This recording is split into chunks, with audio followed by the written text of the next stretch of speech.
What if I told you that the universe might be running on a hidden schedule, a kind of cosmic clockwork, guiding everything from the spin of distant galaxies to the very atoms in your body? It's a thought that has captivated scientists, philosophers, and dreamers for centuries. We look up at the night sky and see chaos, beauty, and mystery, but beneath it all, there could be order, an intricate, invisible timetable ticking behind the scenes of reality itself. Carl Sagan once said, "The cosmos is within us, we are made of star stuff." That idea alone is enough to send shivers down your spine. We are not just observers of the universe, we are part of its story, woven into its rhythms and cycles. From the moment ancient civilizations tracked the motion of planets and built stone calendars aligned with solstices, humans have sensed there's a deeper rhythm to existence, a pulse behind the apparent randomness of cosmic events. In this video, we're going to explore one of the most fascinating questions ever asked. Does the universe operate on a hidden timetable? We'll journey from the birth of stars to the edges of space-time, drawing from cutting-edge physics, timeless mythology, and mind-bending theories that challenge our very understanding of time. You'll discover how quantum fluctuations, black holes, dark energy, and even human consciousness might all be connected through a grand celestial clockwork. This isn't just about science, it's about reimagining our place in the cosmos and uncovering whether time itself is far more mysterious and far more structured than we ever imagined. So settle in, open your mind, and let's begin this journey together into the heart of time, order, and the hidden mechanics of the universe. Long before the first telescope pointed toward the heavens, our ancestors looked up and saw not chaos, but a grand, repeating performance. They observed the moon, a silent silver disk that would wax and wane with unwavering regularity, marking the passage of months. They felt the sun's warmth grow and fade, ushering in seasons of planting and harvest, of cold and renewal. They tracked the steady, predictable march of planets against the backdrop of fixed stars, noting their loops and returns. To them, the sky was not a random scattering of lights. It was the face of a magnificent, intricate clock, and they were determined to learn how to read its hands. This profound understanding gave rise to some of humanity's most astonishing architectural and intellectual achievements. In ancient Egypt, the annual flooding of the Nile River was not just a geological event, it was a celestial one, perfectly synchronized with the heliacal rising of the star Sirius. Their calendar, built around this event, was so precise it formed the very rhythm of their society, dictating agriculture, religion, and the rule of the pharaohs, who were seen as intermediaries between the earthly and the celestial realms. Far across the ocean, the Maya developed a system of timekeeping so complex it boggles the modern mind. They didn't have just one calendar, they interwove several. The Tzolk'in, a 260-day sacred cycle, meshed with the Hub, a 365-day solar year, creating a 52-year calendar round. Beyond this, they meticulously tracked the 584-day cycle of Venus and other planetary periods, believing these cosmic cycles directly influenced the fate of kings and the destiny of their civilization. Their long count calendar was designed to measure vast epochs of time, a testament to their belief that the universe itself operated on a grand, preordained schedule. What's truly fascinating is that these disparate cultures, separated by continents and oceans, all arrived at a similar conclusion: the cosmos is orderly. The universe, in their view, was not capricious. It followed rules, it had a rhythm.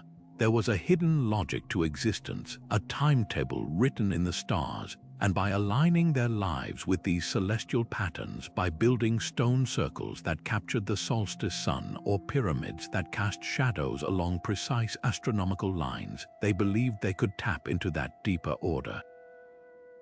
This was more than simple superstition. It was a form of proto-science, a meticulous recording of data over generations that revealed a universe governed by predictable, repeating cycles. Their legacy is a powerful reminder that the human desire to find pattern and meaning in the cosmos is one of our oldest and most enduring traits, a quest that began with watching the moon and would eventually lead us to the edges of space-time itself. Then came a thinker who would codify that ancient intuition into a language the universe itself seems to speak: mathematics. Isaac Newton looked upon the same cosmos that mystified the ancients and saw not the whims of gods, but the elegant workings of a divine machine. In his mind, the universe was the ultimate timepiece, a vast and intricate clockwork where every gear, every spring, every motion was governed by immutable, knowable laws. His monumental work, the Principia Mathematica, laid out a vision of reality so powerful and precise it would dominate scientific thought for centuries. With his 3 laws of motion, Newton provided the rules of the game. An object at rest stays at rest. An object in motion stays in motion unless acted upon by a force. Action begets an equal and opposite reaction. These were not mere observations. They were foundational principles that described how everything, from a falling apple to an orbiting moon, must behave. The true stroke of genius, however, was his law of universal gravitation. This was the force that turned the gears of his cosmic clock. Newton proposed that every single particle of matter in the universe attracts every other particle with a force that can be calculated with a breathtakingly simple formula. It depended only on their masses and the distance between them. Suddenly, the same mathematics could predict the arc of a cannonball and the elliptical path of Mars around the Sun. The cosmos was no longer a realm of mystery. It was a system of masses and forces, a predictable engine where if you could know the precise position and velocity of every particle at any given moment, you could, in theory, calculate its entire future and rewind its entire past. This idea, known as Laplacian determinism after the mathematician Pierre-Simon Laplace, was the ultimate expression of Newton's clockwork universe. A supreme intellect, knowing the state of every atom, could see all of history stretched out before it, from the beginning to the end of time. This vision was intoxicating. It inspired generations of scientists to search for and find order in the apparent chaos of the heavens. They used Newton's equations to predict the return of comets, the existence of new planets, and the subtle wobbles in orbital paths. The universe seemed to be yielding its secrets to the power of human reason and mathematics. For the first time, the hidden timetable the ancients sensed was not just a philosophical concept. It was a set of equations that could be written down and used to make stunningly accurate predictions. Yet, for all its monumental success, this beautiful clockwork model had its limitations, tiny cracks in its foundation that would later widen into chasms. Newton himself was troubled by his own concept of gravity acting instantly across vast, empty distances, a seemingly magical action at a distance that his theory required but could not explain. Furthermore, his laws, so perfect for the world we can see and touch, would prove inadequate when scientists eventually turned their gaze toward the incredibly fast, the immensely massive, and the vanishingly small. The clock ticked with magnificent precision, but it was keeping time for a universe that was far stranger and more wonderful than even Newton could have ever imagined. But just as Newton's clockwork universe seemed to explain it all, a young patent clerk in Switzerland was about to shatter that comforting predictability. Albert Einstein looked at the same cosmos and asked a deceptively simple question. What would happen if you could ride on a beam of light? The answer to that question would lead him to dismantle the very foundations of Newton's absolute space and time, weaving them together into a new, dynamic fabric he called spacetime. In Einstein's universe, time was not a universal metronome ticking away at the same rate for everyone, everywhere. Instead, he revealed that time is relative. Its flow depends entirely on your speed and your proximity to gravity. Imagine two identical clocks. If one is placed on a satellite orbiting the Earth at tremendous speed and the other remains on the ground, the clock in space will actually tick a tiny bit faster. This isn't a mechanical error. It's a fundamental property of the universe, a consequence of gravity's warping effect on time itself. And it's a phenomenon we have to account for every single day to keep GPS satellites accurate.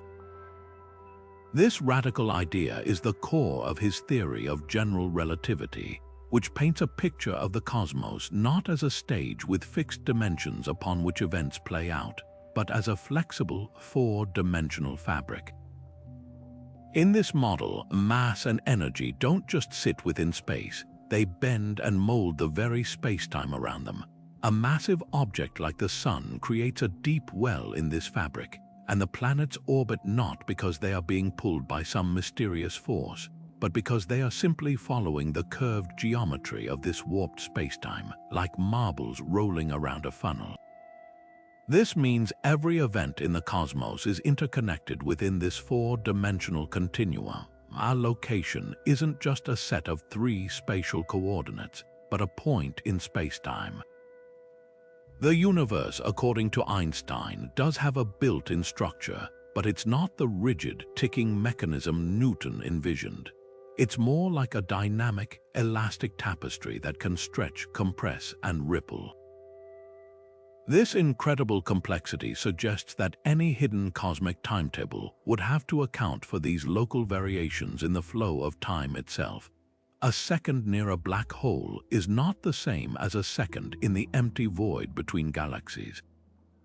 So if the universe is running on a schedule, it's a schedule written on this malleable fabric of space-time, with the potential for time to speed up or slow down depending on where you are in the cosmos, opening the door to mysteries far deeper than a simple clock could ever contain.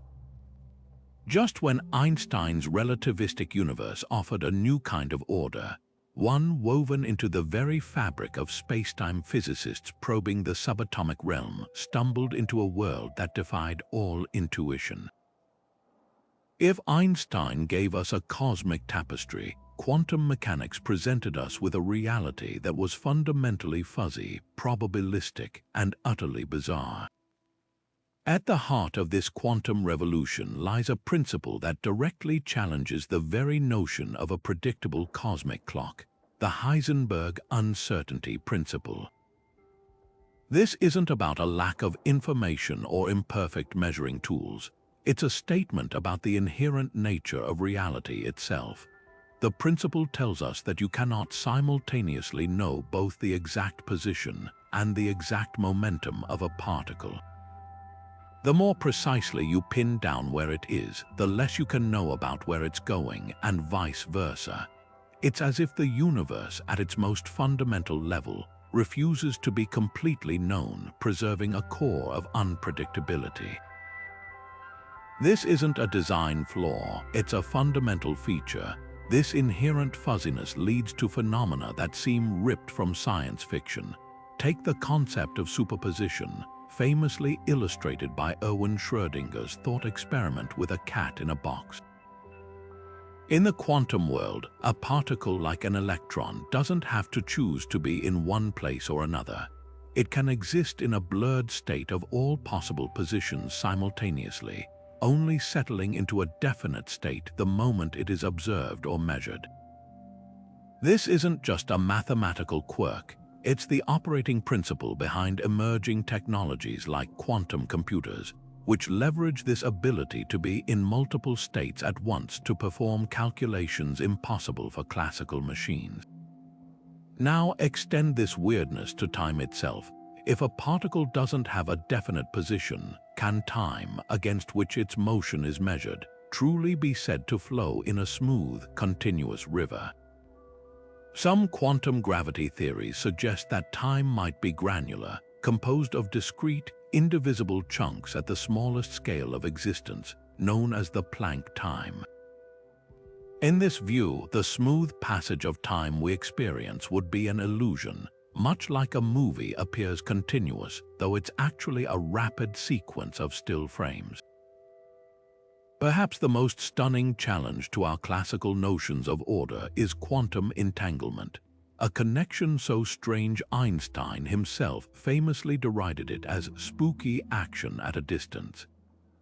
When two particles become entangled, they form a single quantum system. Measuring the property of one, say, its spin instantly determines the property of the other, regardless of the distance separating them. This connection seems to operate faster than the speed of light, apparently violating the cosmic speed limit set by relativity and utterly defying our classical understanding of cause and effect. It suggests a layer of reality where particles are interconnected in a way that makes a mockery of ordinary space and time, as if the universe has a hidden, instantaneous communication network woven into its foundation. So, what does all this quantum weirdness mean for our search for a celestial clockwork? It forces us to radically expand our definition of order. A hidden cosmic timetable cannot be the rigid, deterministic schedule of Newton's dreams, where every event is preordained. Instead, it must be a framework of probability, a cosmic schedule that operates statistically. It would dictate the odds of a star forming here or a particle decaying there, but not the exact outcome of any single event. The universe, it seems, plays dice not just with particles, but with time itself, building its grandest structures upon a foundation of exquisite uncertainty. So if the quantum world introduces a layer of fundamental probability to our cosmic clock, where can we possibly look for the initial settings, the very first wind-up of the universal mechanism? The answer lies in the oldest light there is, a faint whisper of radiation that has been traveling across the void for almost the entire history of existence. Picture the universe not in its fiery beginning, but at a pivotal moment of its infancy, 380,000 years after the Big Bang.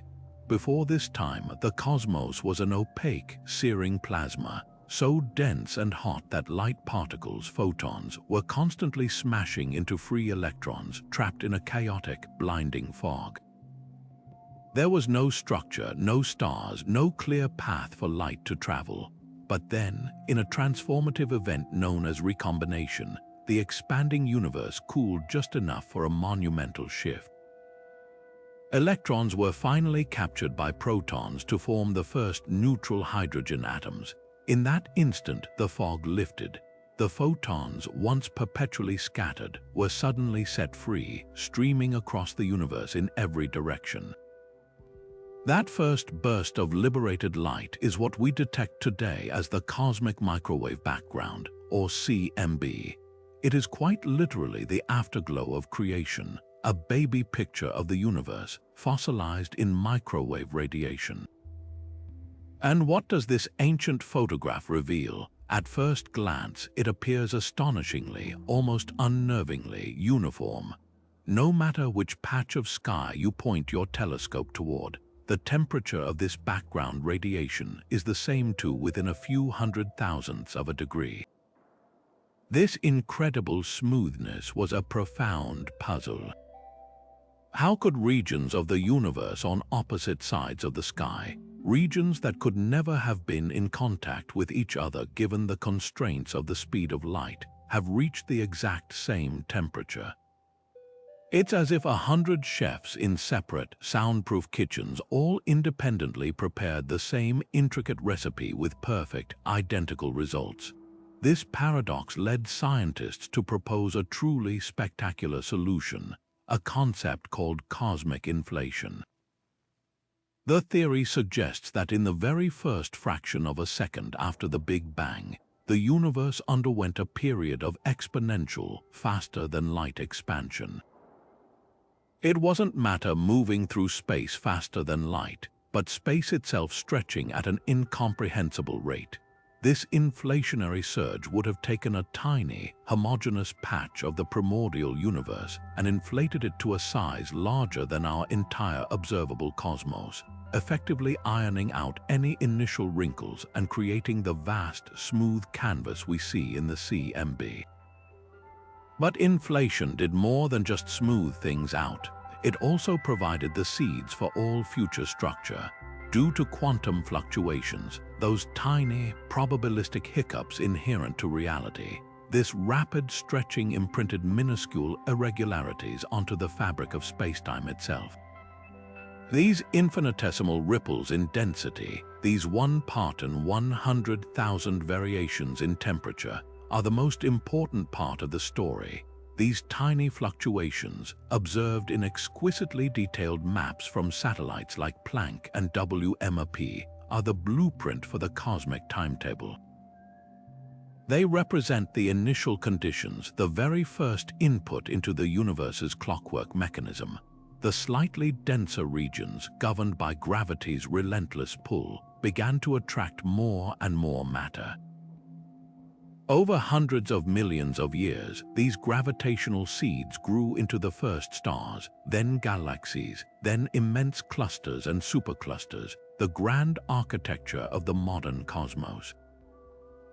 The patterns we see in this relic light allow cosmologists to run the clock backwards, to calculate the precise mix of ordinary matter, dark matter, and dark energy, and to test our most fundamental theories about how the universe began. The CMB is therefore far more than a static fossil. It is the founding document, the original cosmic timetable that set the schedule for everything that was to follow, from the birth of the first star to the formation of our own solar system. It is the first tick of the clock that we can directly observe. Yet for all its profound influence, dark matter is only half the story of the universe's hidden architecture. The other, even more enigmatic force came to light at the very end of the 20th century, when two independent teams of astronomers were studying distant supernovae to measure how the expansion of the universe had changed over time. Everyone expected the collective gravity of all the matter in the cosmos to be acting like a brake, gradually slowing the expansion down from its initial Big Bang fury. The shocking result, which won the Nobel Prize, was that the expansion isn't slowing at all. It's speeding up. The universe is blowing itself apart at an ever-increasing rate.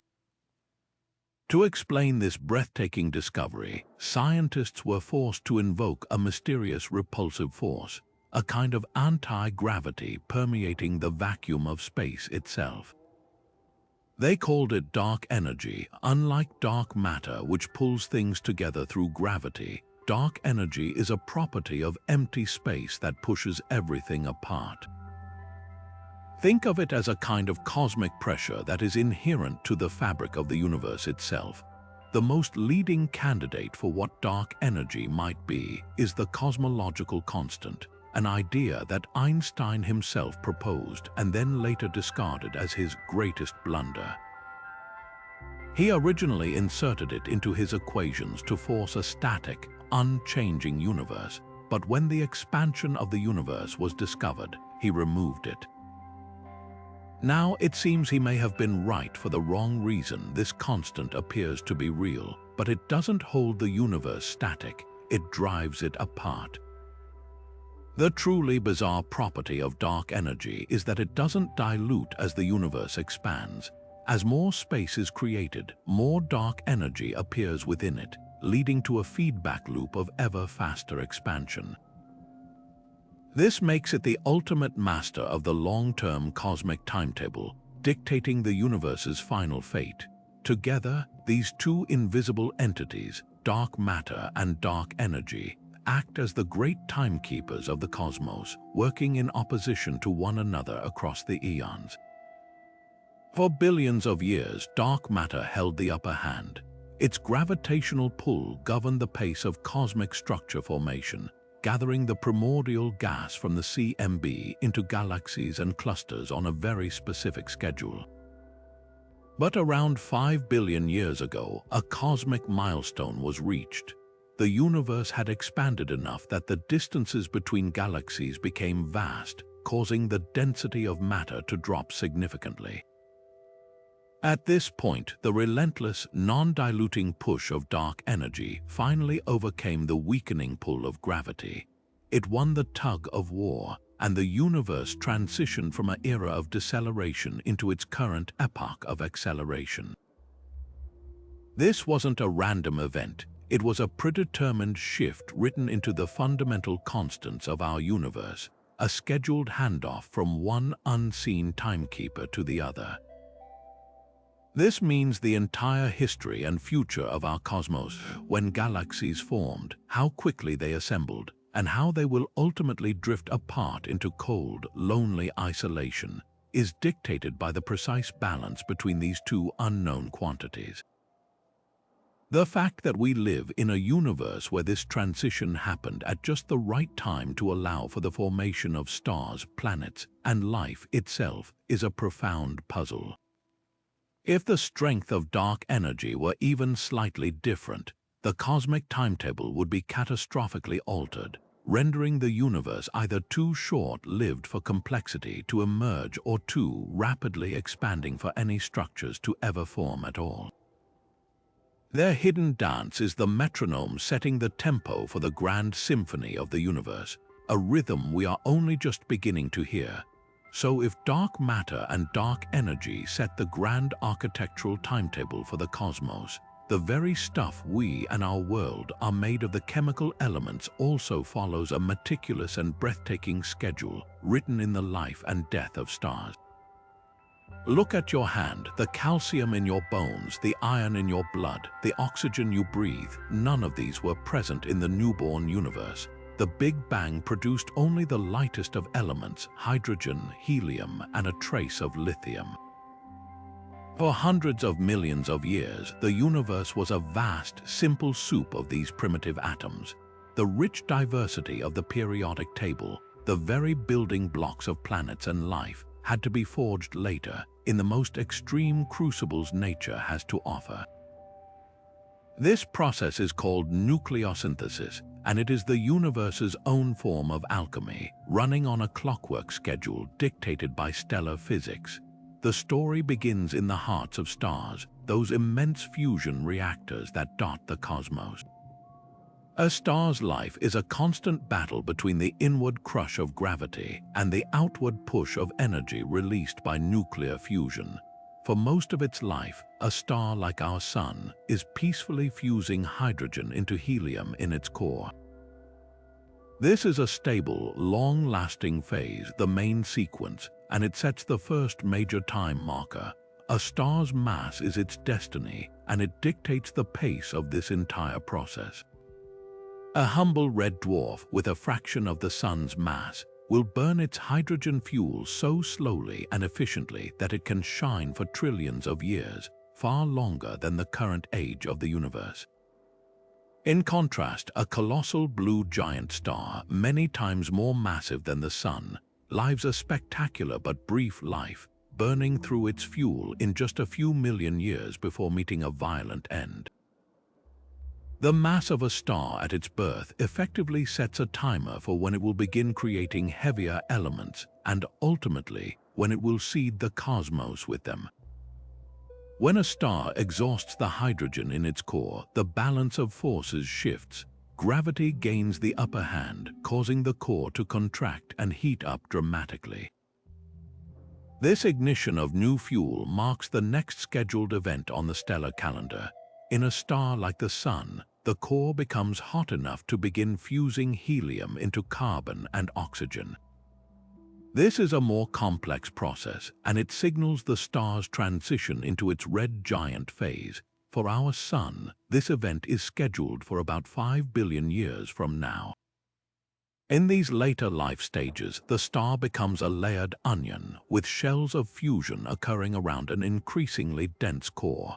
Hydrogen fuses into helium in one shell, while helium fuses into carbon in a deeper, hotter shell.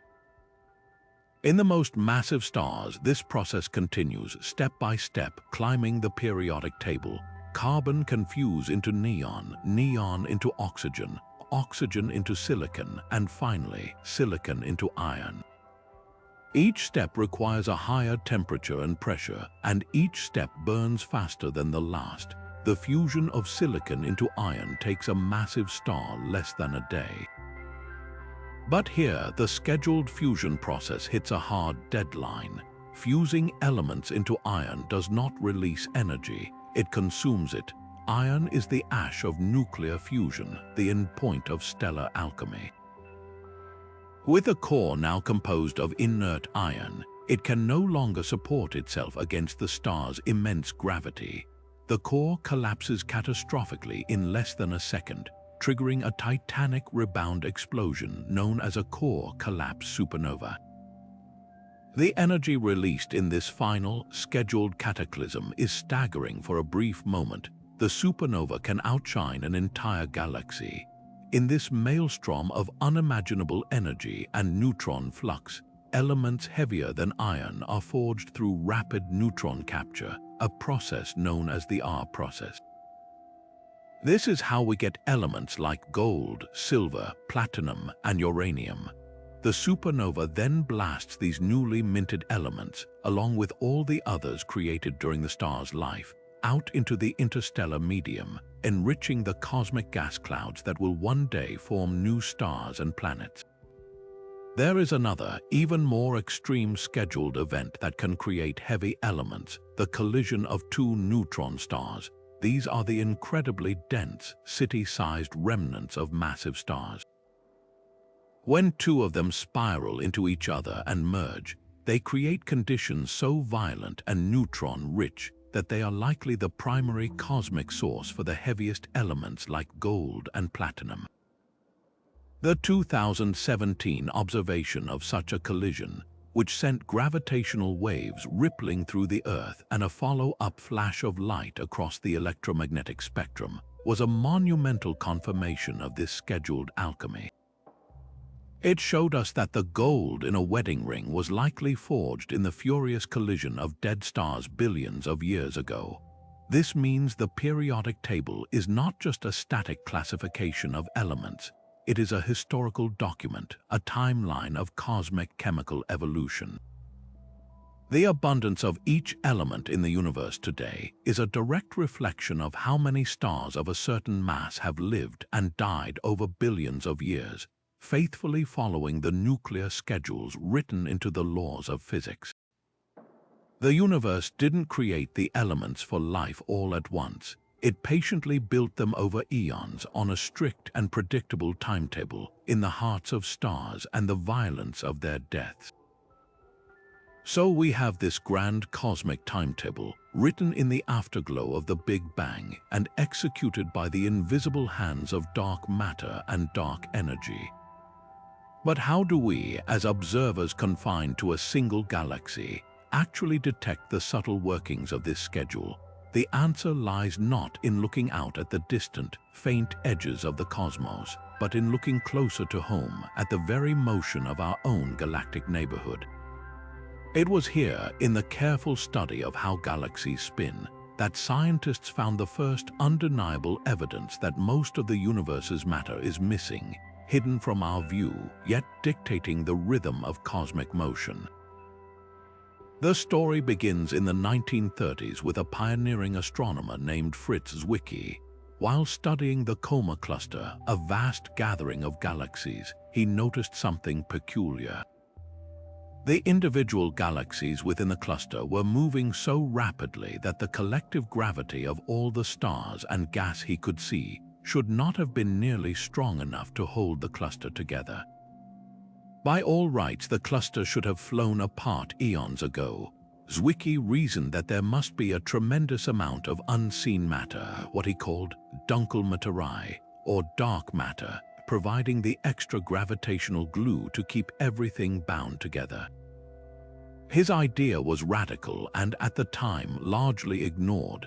The case for this mysterious substance became undeniable decades later, thanks to the work of another astronomer, Vera Rubin. In the 1970s, Rubin and her colleague Kent Ford were meticulously mapping the rotation of spiral galaxies.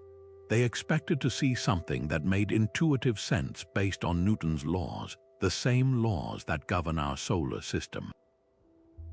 Think of the planets. Mercury, closest to the Sun, orbits at a blistering speed, while distant, icy Neptune plods along in a slow, stately dance. The Sun's gravity weakens with distance, so outer planets naturally move slower. Rubin and Ford expected to see the same pattern in a galaxy. Stars closer to the galactic center should orbit much faster than stars out on the faint, sparse edges. What they found instead was stunning. The stars out in the galactic suburbs were not moving slower. They were orbiting at nearly the same high speed as the stars near the bright core. The rotation curve, a graph plotting orbital speed against distance from the center, was flat. This was like finding that all the planets in our solar system, from Mercury to Pluto, were whipping around the Sun at the exact same velocity. It defied everything gravity predicted based on the visible mass of stars and gas. The only possible explanation was that galaxies are not what they appear to be. They are not just islands of stars, they are embedded within enormous, massive spheres of something else, a halo of invisible material that extends far beyond the visible edge of the galaxy. This dark matter halo provides the extra gravitational pull to keep those outer stars moving so fast, preventing them from being flung off into intergalactic space. This discovery wasn't just about one or two oddball galaxies. As technology improved, astronomers measured the rotation curves of hundreds of galaxies, from small dwarfs to immense spirals. The result was always the same, a flat rotation curve that betrayed the presence of a massive dark matter halo. This consistency across the universe is what's so profound. It implies that the formation of galaxies and their subsequent rotation isn't a random, chaotic process. It follows a hidden set of rules, a universal recipe that always includes a generous helping of dark matter. The visible galaxy, the beautiful spiral arms of stars and gas that we see in telescopes, is just the brightest part of a much larger, darker structure. It's like seeing the light of a street lamp on a foggy night. The bulb is visible, but it's surrounded by a vast, dim glow that you only sense is there. This relationship between a galaxy and its dark matter halo is not a one-time event. It's an ongoing dance that defines a galactic timetable. When the first primordial gas clouds began to collapse under their own gravity after the Big Bang, it was the dark matter that got there first. Its gravity provided the initial scaffolding, the gravitational wells into which the ordinary gas could flow. This dark matter framework dictated where and when the first stars could form, setting the schedule for the birth of entire galaxies. The rotation we see today is a direct echo of that initial formation process, a fossil record of motion that has been preserved for billions of years. By studying the precise details of these rotation curves, the slight variations from perfectly flat astronomers can actually map out the distribution of dark matter within a galaxy. They can infer the shape and density of its invisible halo, piecing together the properties of a substance we cannot see based solely on its gravitational choreography of the stars. This is how we know that dark matter is cold, meaning its particles moved slowly in the early universe, allowing it to clump together efficiently and form the gravitational seeds for galaxies. It's also how we know it doesn't interact with light or with itself in any significant way other than through gravity. If it did, it would behave differently, altering the very rotation patterns we observe. The flat rotation curve of galaxies is therefore more than just evidence for dark matter. It is a clockwork mechanism in its own right. It is a stable, predictable pattern that has endured for eons, a direct manifestation of the hidden mass that governs the dynamics of the cosmos on the grandest scales. This universal rhythm in the spin of galaxies tells us that the universe's timetable is not just about when things happen, but also about how they move. The silent, invisible hand of dark matter ensures that galaxies rotate with a specific, ordered cadence, a silent, spinning testament to the unseen architecture of reality. If galaxies and their silent dark matter halos represent one face of the cosmic clockwork, then black holes are its most terrifying and extreme expression. These aren't just objects in space. They are regions where space and time themselves are twisted into a knot of such profound density that the normal rules of reality simply break down. To approach a black hole is to approach a place where the universe's timetable is warped beyond all recognition. The most famous boundary in all of physics is the event horizon. This isn't a physical surface you could land on. It's a point of no return, a spherical cage woven from pure gravity. Once anything, matter, light, even information itself crosses this invisible threshold, it can never come back. It is lost to the rest of the universe forever, but from the perspective of time, the event horizon does something even stranger. Imagine we could watch a brave astronaut, equipped with an indestructible clock, falling towards a black hole. As they approach the event horizon from our vantage point far away, a bizarre relativistic effect takes hold. Their clock would appear to tick slower and slower. Their movements would seem to grind into an agonizing, frozen slow motion. As they neared the very edge of the horizon, they would appear to us to be almost completely frozen in time, their image redshifted into invisibility. From our external clock, it would take an infinite amount of time for them to actually cross the boundary. They become a permanent, fading monument on the edge of eternity. Of course, for the astronaut themselves, time passes normally. Their clock ticks at its usual rate, and they would cross the event horizon and be pulled toward the singularity at the center in a finite amount of time, completely unaware of their own eternal, frozen image they've left behind for the universe to see. This stark difference highlights a profound truth. There is no single universal now. The flow of time is not absolute. It is a local experience drastically shaped by gravity. The formation of these incredible objects also follows a strict cosmic schedule, dictated by the same stellar life cycles that forge the elements. The most common type, stellar mass black holes, are the end result of a very specific sequence of events. They are the final graves of the most massive stars. Recall that when such a star fuses its way to an iron core, the fusion engine suddenly shuts off. With no outward pressure to counter it, gravity wins instantly. The core collapses catastrophically. In a fraction of a second, the force is so immense that it crushes protons and electrons together, forming neutrons. If the remaining core is more than about 2 to 3 times the mass of our Sun, even the fierce repulsion between neutrons cannot stop the collapse. There is no force left in the known universe that can halt it. The core collapses all the way down to a point of infinite density, a singularity, and an event horizon blooms around it, sealing it off from the rest of reality. This is not a random event. It is the scheduled, inevitable outcome for all stars born above a certain mass threshold. But the universe holds even grander clocks. At the heart of nearly every large galaxy, including our own Milky Way, lurks a supermassive black hole weighing millions or even billions of times more than our Sun. How these behemoths form and grow is an active area of research, but their evolution is deeply tied to the timetable of the galaxy itself. They may start from the seeds of those first, massive stellar collapses in the early universe, growing over billions of years by voraciously consuming gas, dust, and even entire stars. Others may form from the direct collapse of immense gas clouds in the primordial cosmos.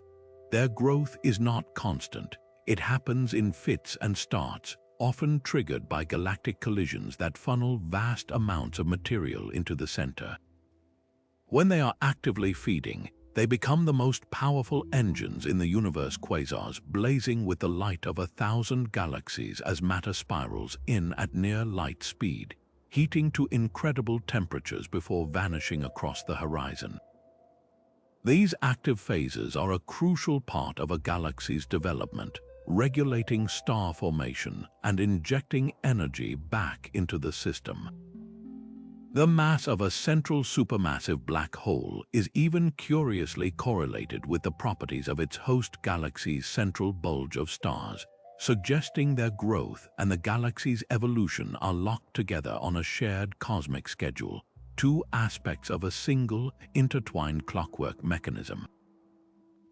Perhaps the most stunning way black holes serve as cosmic timekeepers is through their mergers. When two black holes, often in a binary system, finally lose enough energy through gravitational radiation, they begin to spiral inward. In the last few seconds before they collide, they orbit each other thousands of times per second, rippling the very fabric of spacetime itself. These ripples are gravitational waves, predicted by Einstein a century ago and finally directly detected in 2015 by the LIGO Observatory. That first detection was a monumental moment in human history. It wasn't a flash of light or a radio wave. It was a literal vibration in spacetime, a ringing of the cosmic fabric caused by the merger of two black holes over 1 billion light-years away. The specific pattern of these waves, their frequency and amplitude, acts as a perfect fingerprint, telling us the masses and spins of the black holes involved. This is a new form of astronomy, one that listens to the vibrations of spacetime itself. The timing of these gravitational wave signals is exquisitely precise. By the time they reach us after traveling across the universe for over 1 billion years, the signal is incredibly faint, but its pattern remains a pristine clock. The frequency of the wave increases in a very specific way as the black holes spiral closer, a pattern that precisely matches the predictions of Einstein's equations. This allows scientists to not only confirm the existence of black holes, but to test the laws of gravity under the most extreme conditions imaginable. Each merger is a unique event on the cosmic timetable, a scheduled cataclysm that sends a time-stamped message across the cosmos, allowing us to literally hear the drumbeat of the universe's most violent clocks. Yet for all its profound implications, this cosmic speedometer has become the source of one of the most persistent and intriguing puzzles in modern cosmology, the Hubble Tension. This isn't just a minor discrepancy, it's a full-blown crisis that has astronomers and physicists scratching their heads. The problem is this: we have two primary, incredibly precise methods for measuring the Hubble constant, and they are giving us two different, stubbornly irreconcilable answers. It's as if you had two identical, state-of-the-art stopwatches. You started them at the exact same moment, and yet one consistently tells you a different time than the other. The first method builds a distance ladder within our local universe. Astronomers use incredibly reliable celestial markers, pulsating stars called Cepheid variables, and certain types of supernovae to measure the distances to relatively nearby galaxies. By then measuring how fast those galaxies are moving away from us due to the expansion of space, their redshift, they can calculate the expansion rate. This local measurement, championed by teams like the one led by Nobel laureate Adam Rees, gives us a value around 73.4 kilometers per second per megaparsec. In simpler terms, for every additional megaparsec of distance, a distance of about 3.3 million light-years, a galaxy is moving away from us 73.4 kilometers per second faster. The second method takes a completely different approach, looking back to the very beginning. It uses the detailed map of the cosmic microwave background, the ancient afterglow of the Big Bang, as captured by the Planck satellite. This pristine snapshot of the infant universe allows cosmologists to measure the fundamental ingredients of the cosmos, the amounts of ordinary matter, and dark energy. Using our well-tested theories of how the universe evolves, they can run the cosmic film forward from that initial state to what the expansion rate should be today. This method is a prediction based on the universe's baby picture, and it gives a value of around 67.4 kilometers per second per megaparsec. That's a difference of about 6 kilometers per second per megaparsec. It might not sound like much, but given the exquisite precision of both measurements, the statistical chance that this is a simple error is vanishingly small. This is the Hubble tension, a glaring, persistent gap that suggests something fundamental is missing from our model of the universe. Resolving this tension is not just an academic exercise, it's a direct line into questioning the uniformity of the cosmic clock itself. One possibility is that our measurements are still somehow flawed, that there is an unaccounted for systematic error in one of the methods, perhaps in our understanding of the stars we use as distance markers. But as the measurements get more and more precise, this becomes harder to believe. The more exciting possibility is that the discrepancy is real, and it's telling us that our standard model of cosmology, the lambda-cold dark matter model, is incomplete. Perhaps dark energy isn't a constant force but is evolving over time, changing strength and thus altering the expansion rate in a way we haven't anticipated. Maybe dark matter has properties we haven't yet discovered, interacting with itself or with light in subtle ways that affect the growth of cosmic structures.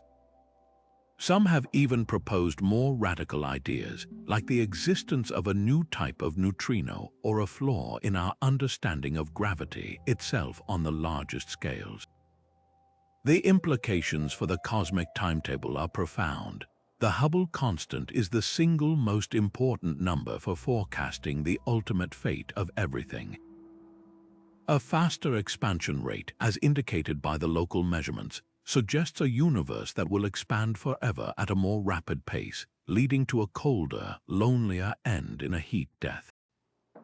A slower rate might allow for different possibilities. If this fundamental parameter isn't so constant after all, if it varies across space or time, then the idea of a single, universal cosmic clockwork begins to unravel. It would mean the tempo of the universe's expansion song might change depending on where you are or when you look, introducing a level of complexity into the celestial schedule that we are only beginning to imagine. The Hubble tension is more than a scientific disagreement. It is a thrilling frontier, a clue that the universe's master clock may have complications we have yet to fully hear. But how did the universe get to be so incredibly smooth and flat in the first place, setting the stage for that first snapshot of light we see in the CMB? This question led physicists to propose one of the most audacious ideas in all of science: cosmic inflation. Picture the universe not even a second old, but a trillionth of a trillionth of a trillionth of a second old. At this moment, according to the theory, the cosmos was filled with a strange high-energy field. And then, something triggered a phase transition in this field, like water suddenly freezing into ice, releasing a colossal amount of stored energy. This event did not cause a slow, steady expansion. It unleashed a growth spurt of almost incomprehensible violence and speed. The universe didn't just expand, it inflated, doubling in size not once, but repeatedly, over and over again, perhaps 100 times or more, all within a span of time so brief it makes the blink of an eye seem like an eternity. To grasp the scale of this, imagine a single atom. Now, in less time than it takes for light to cross that atom's width, inflation would have blown that single atom up to the size of our entire observable universe today. This wasn't matter flying outward through space faster than light. It was space itself stretching, the very fabric of reality expanding at a rate that defies all intuition. This exponential growth solved several profound puzzles in one elegant stroke. The horizon problem, that mystery of why the CMB is so uniform, simply vanished. Before inflation, the entire observable universe was a tiny, tiny patch, small enough for every part of it to have been in contact, to have reached a uniform temperature. Then inflation took that tiny, homogeneous patch and stretched it to a size larger than everything we can see, preserving that smoothness across a vast volume. The flatness problem was also resolved. Inflation acted like taking a tiny, wrinkled crinkle in a piece of paper and stretching it so massively that any small-scale curvature is pulled taut, making the entire sheet appear perfectly flat to anyone on its surface. This is why our universe measured to be so geometrically flat. But inflation did something even more remarkable than just ironing out the wrinkles. It also created them. This is where quantum mechanics makes its grand entrance onto the cosmic stage. At these unimaginably small scales and high energies, the universe is a seething quantum foam, where particles and fields are constantly flickering in and out of existence due to quantum fluctuations. These are tiny, probabilistic hiccups in the fabric of reality. During the inflationary frenzy, these microscopic quantum fluctuations in the inflattened field itself were not left behind. They were stretched, amplified, and imprinted directly onto the spacetime that was being wildly inflated. A tiny quantum blip of slightly higher density here, a minuscule dip of lower density there. All of these were magnified to astronomical sizes. These minute irregularities in density became the seeds for all future structure in the universe. They are the primordial blueprints, the gravitational starting points that would, over hundreds of millions of years, attract dark matter and gas, eventually growing into the first stars, the galaxies, the clusters, and the vast cosmic web we see today. Without these quantum fluctuations blown up by inflation, the universe would be a vast, empty, and boringly smooth void. There would be no galaxies, no stars, no planets, and no us. The most stunning evidence for this incredible theory is written in the detailed patterns of the cosmic microwave background. The predictions of inflation are very specific about the statistical nature of these density fluctuations. They should follow a nearly but not perfectly scale invariant pattern. This means the fluctuations should be roughly the same strength, regardless of the size of the patch of sky you look at. When satellites like Planck mapped the CMB with exquisite precision, this is exactly what they found. The tiny temperature variations, those 1 part in 100,000 differences that represent the denser and less dense regions, match the predictions of inflationary theory with breathtaking accuracy. It is a direct snapshot of quantum mechanics writ large across the sky, a fossilized record of the universe's quantum origins. This tells us that the initial conditions for the entire cosmic timetable were not set by some arbitrary hand, but were born from the fundamental, probabilistic laws of quantum physics, and then locked into place by the deterministic force of inflation.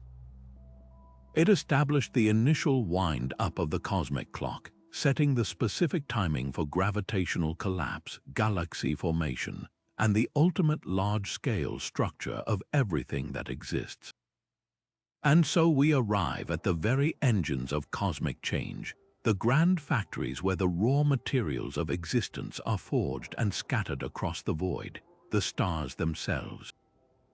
Their existence is not random or eternal. Each is born, lives, and dies according to a strict and majestic timetable dictated by a single, crucial characteristic: its mass. A star's mass is its destiny, the master setting on its personal countdown clock that determines everything from the color of its light to the spectacular violence of its death. This stellar life cycle is one of the universe's most beautiful and reliable rhythms, a celestial heartbeat that ensures the continuous recycling of matter, generation after generation. Our story begins not in fire, but in cold, dark clouds, drifting through the spiral arms of galaxies like our Milky Way, our vast nebulae, enormous clouds of gas and dust, primarily hydrogen and helium, the leftover raw materials from the Big Bang and the ashes of long-dead stars.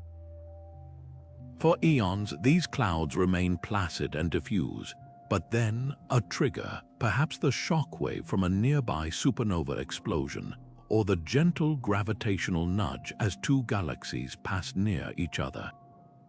This disturbance creates a slight ripple, a region where the gas is just a little denser than its surroundings, and in the unrelenting grip of gravity, that slight advantage is all it takes. The cloud begins to collapse. Clumps of gas draw more gas inward, spinning and heating up as they contract. Over hundreds of thousands of years, these clumps form dense, hot cores called protostars, the fiery infants of the stellar nursery, glowing ominously in the infrared as they gather their strength. The true birth of a star, the moment it joins the main sequence and shines with its own energy, occurs when the pressure and temperature at its core become so immense, reaching millions of degrees, that it ignites the furnace of nuclear fusion. In this breathtaking process, atoms of hydrogen are slammed together with such force that they overcome their natural repulsion and fuse into helium. This fusion releases a tiny amount of energy according to Einstein's famous equation, E equals mc squared. But in the core of a star, where countless trillions of these reactions are happening every second, that tiny amount adds up to an outpouring of energy so vast it can support the entire weight of the star's outer layers, halting the gravitational collapse and creating a stable, brilliant beacon that can last for millions or even trillions of years. This balance between the inward crush of gravity and the outward push of radiation is the defining state of a star's adulthood, and its duration is set by that initial mass. A monstrous star 20 times the mass of our Sun will blaze with furious blue-white intensity, but it is profligate with its fuel, burning through its hydrogen in just a few million years. Our own Sun, a modest yellow dwarf, has a far more frugal metabolism, granting it a total main sequence lifespan of about 10 billion years, and the smallest, faintest red dwarf stars, with a fraction of the Sun's mass, burn their hydrogen so slowly and efficiently that their predicted lifetimes stretch into the trillions of years, far longer than the current age of the universe itself. They are the ultimate marathon runners of the cosmos, but all fuel eventually runs out. The end of a star's life is where its scheduled destiny becomes most dramatic and consequential. For a star like our Sun, the exhaustion of hydrogen in its core marks the beginning of its grand finale. The core, no longer supported by fusion, contracts under gravity's pull, heating up even more. This new heat ignites a shell of hydrogen fusion around the inert core, causing the outer layers of the star to expand dramatically. The Sun will swell into a red giant, its outer atmosphere swelling to engulf the orbits of Mercury, Venus, and likely Earth, its surface cooling to a ruddy red. Meanwhile, the helium core continues to compress until it becomes hot and dense enough to begin fusing helium into carbon and oxygen. This phase is unstable, causing the star to pulse and shudder.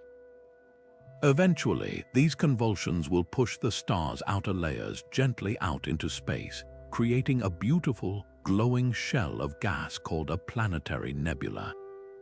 At the center, all that remains is the incredibly dense, Earth-sized core of carbon and oxygen, a white dwarf. This stellar ember will no longer generate energy through fusion. It simply glows with leftover heat, destined to cool over billions of years into a cold, dark crystal of carbon, a diamond in the sky. This is a peaceful, scheduled end for low to medium mass stars.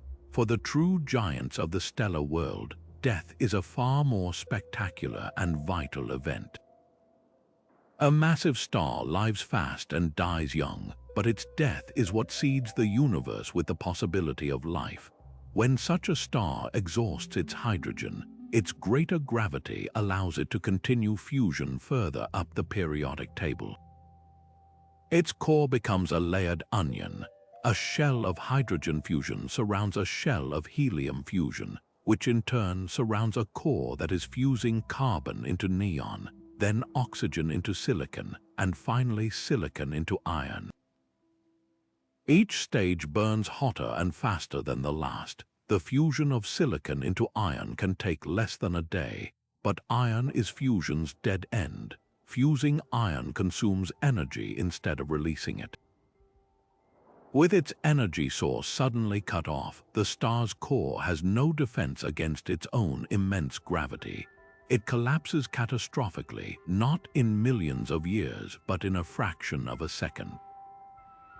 The collapse is so violent that it crushes protons and electrons together to form neutrons, and the core rebounds in a titanic shockwave that blasts the rest of the star apart in a core collapse supernova explosion.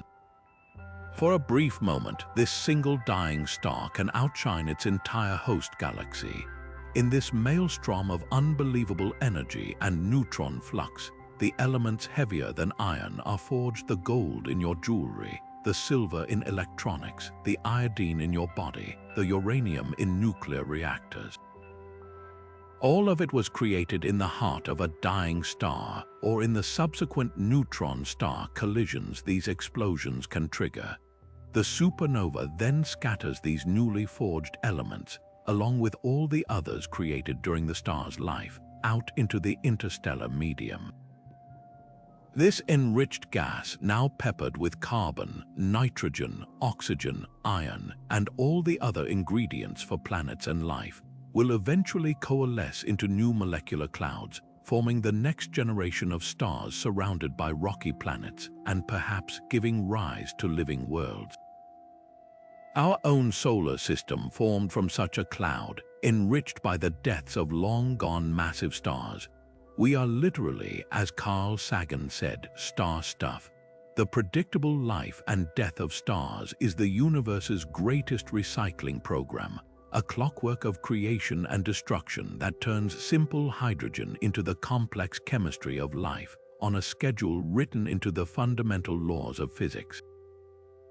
While the life and death of stars writes the grandest story in the cosmos, a more delicate and precise kind of clockwork is ticking away within individual solar systems, orchestrating the motion of planets with the mathematical elegance of a symphony. This is the world of orbital resonances, a gravitational phenomenon where the periods of orbiting bodies lock into perfect, stable integer ratios, creating a celestial harmony that can persist for billions of years. It's as if the planets themselves are engaged in an intricate dance, their steps perfectly timed to a cosmic rhythm that prevents chaos and ensures longevity.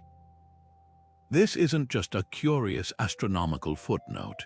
It's a fundamental principle of how planetary systems form and evolve, a hidden timetable written in the language of gravity and motion.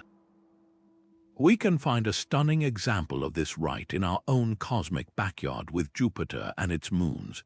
The great Italian astronomer Galileo Galilei first discovered Jupiter's 4 largest moons, Io, Europa, Ganymede, and Callisto in 1610.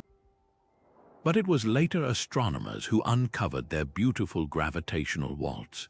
Io, the innermost of the 4, orbits Jupiter once about every 1.77 Earth days. Europa, the next moon out, takes about 3.55 days, almost exactly double Eo's orbital period. This creates a 1-to-2 resonance, but the harmony goes even deeper. Ganymede's orbital period is about 7.16 days, which is very nearly double that of Europa and quadruple that of Io. For every single orbit Ganymede completes, Europa completes exactly 2 and Io completes 4.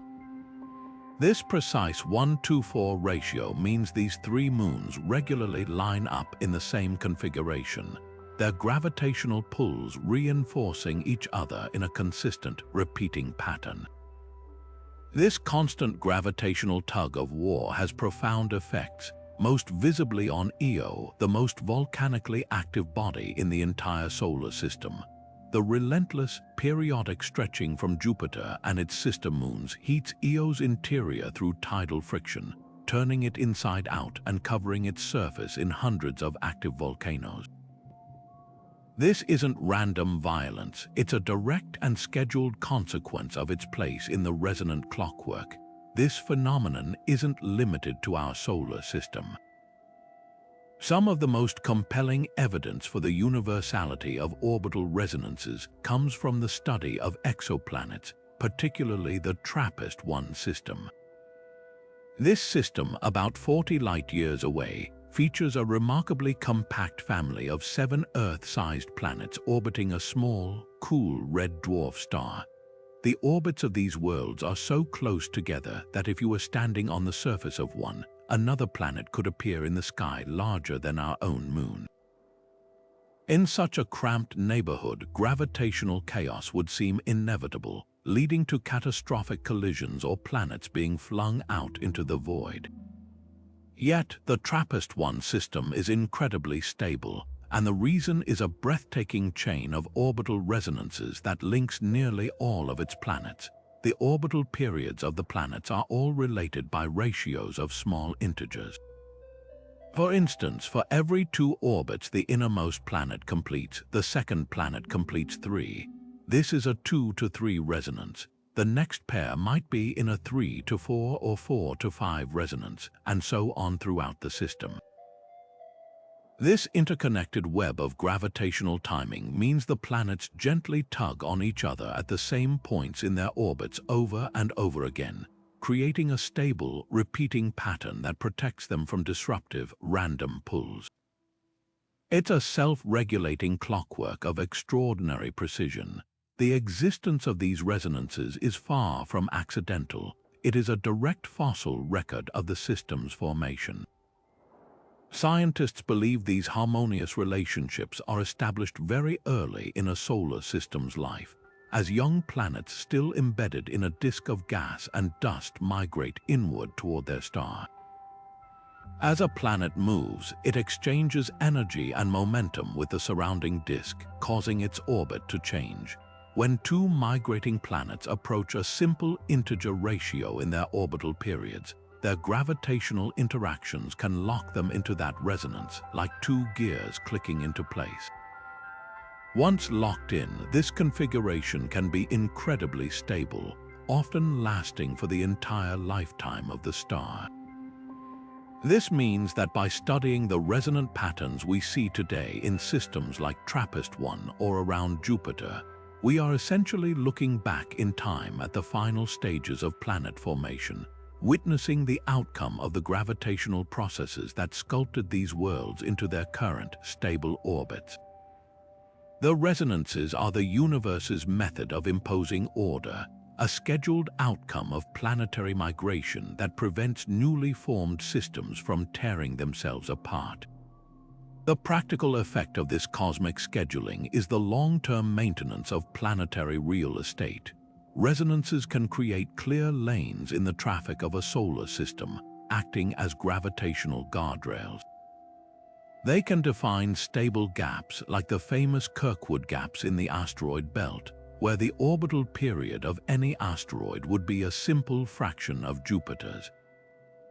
Jupiter's immense gravity, acting at that resonant frequency, systematically clears out those regions, ensuring no asteroid remains there for long. Conversely, resonances can also shepherd material and provide stability. Pluto, despite its elliptical and inclined orbit, is in a stable 2 to 3 resonance with Neptune. For every 2 orbits Pluto makes around the Sun, Neptune makes 3. This timing ensures that the two bodies never actually get close to each other, preventing a gravitational catastrophe that would have ejected Pluto from the solar system long ago. This intricate gravitational choreography reveals a universe that often prefers harmony over chaos, using the mathematical predictability of orbital periods to create structures that can endure for eons, all ticking along to the silent, unwavering beat of a resonant cosmic clock. For centuries, the question of whether other worlds existed around distant stars was the stuff of philosophy and science fiction. Today, it is a vibrant, data-rich field of science that has utterly transformed our understanding of our place in the cosmos. The search for exoplanets, planets orbiting other stars, has revealed that our solar system is not a unique masterpiece, but one of countless billions of planetary systems adrift in the galaxy. This discovery does more than just add to the catalogue of cosmic objects. It profoundly expands our concept of the celestial clockwork, introducing a new and thrilling dimension to the universal timetable, the potential for biology. We are now asking not just when stars form and die, but when and where life itself might emerge on the schedule of the universe. The cornerstone of this search is the concept of the habitable zone, often poetically called the Goldilocks zone. This is not a specific place, but a theoretical shell around a star where conditions are, as the fairy tale says, just right. The key factor is liquid water. For a planet to have water in its liquid state on its surface, a substance we believe is crucial for life as we know it, it must orbit at a distance where it receives the perfect amount of stellar energy. Too close to its star, and any water would boil away into steam, creating a scorching, runaway greenhouse effect like the hellish surface of Venus. Too far away, and the water permanently freezes into a global ice rink, as we see on the moons of the outer solar system. The habitable zone is that narrow, sweet spot in between, where the temperature allows for the possibility of oceans, lakes, and rivers. But this zone is not a fixed address. It's a dynamic region that moves and changes over time, dictated entirely by the nature of the star at the center. This is where cosmic timing becomes absolutely critical. A star's type, determined by its mass and temperature, sets the rules for its entire planetary system's potential for life. A massive, brilliant O-type star, for instance, burns its fuel with such ferocious intensity that it floods its surroundings with ultraviolet radiation and has a lifetime measured in just a few million years. While it might technically have a habitable zone, that zone is pushed very far out. Any planet orbiting within it would likely be a gas giant, and even if a rocky world existed, it would have an impossibly short window to develop life before its star exploded in a supernova, sterilizing the entire system. The timetable is simply too rushed. At the other extreme are the small, cool, and incredibly long-lived red dwarf stars. These are the most common stars in the galaxy, and virtually every one seems to host a family of planets. Their habitable zones are incredibly close in. A planet would have to orbit its red dwarf star in a matter of days to receive enough warmth for liquid water. This proximity creates a host of challenges for potential life. Many red dwarfs are prone to violent flares that would bathe their nearby planets in deadly radiation. Furthermore, a planet orbiting so close would likely become tidally locked, with one side in permanent, scorching daylight and the other in eternal, freezing night. The only potential region for temperate conditions would be a thin twilight line between the two extremes. While not impossible for life, the evolutionary path would be incredibly difficult and strange. The timetable here is long, but the conditions are harsh. This leaves stars like our own Sun, G-type main sequence stars, as seemingly ideal candidates. They are stable for billions of years, providing a consistent, reliable flow of energy. Their habitable zones are at a comfortable distance, reducing the problems of tidal locking and stellar flares. This offers a wide, stable window of opportunity on the order of billions of years for life to arise, evolve, and potentially become complex. But the timing of a planet's formation within this window is also crucial. A planet that forms too early might have its atmosphere stripped away by the young star's intense stellar winds.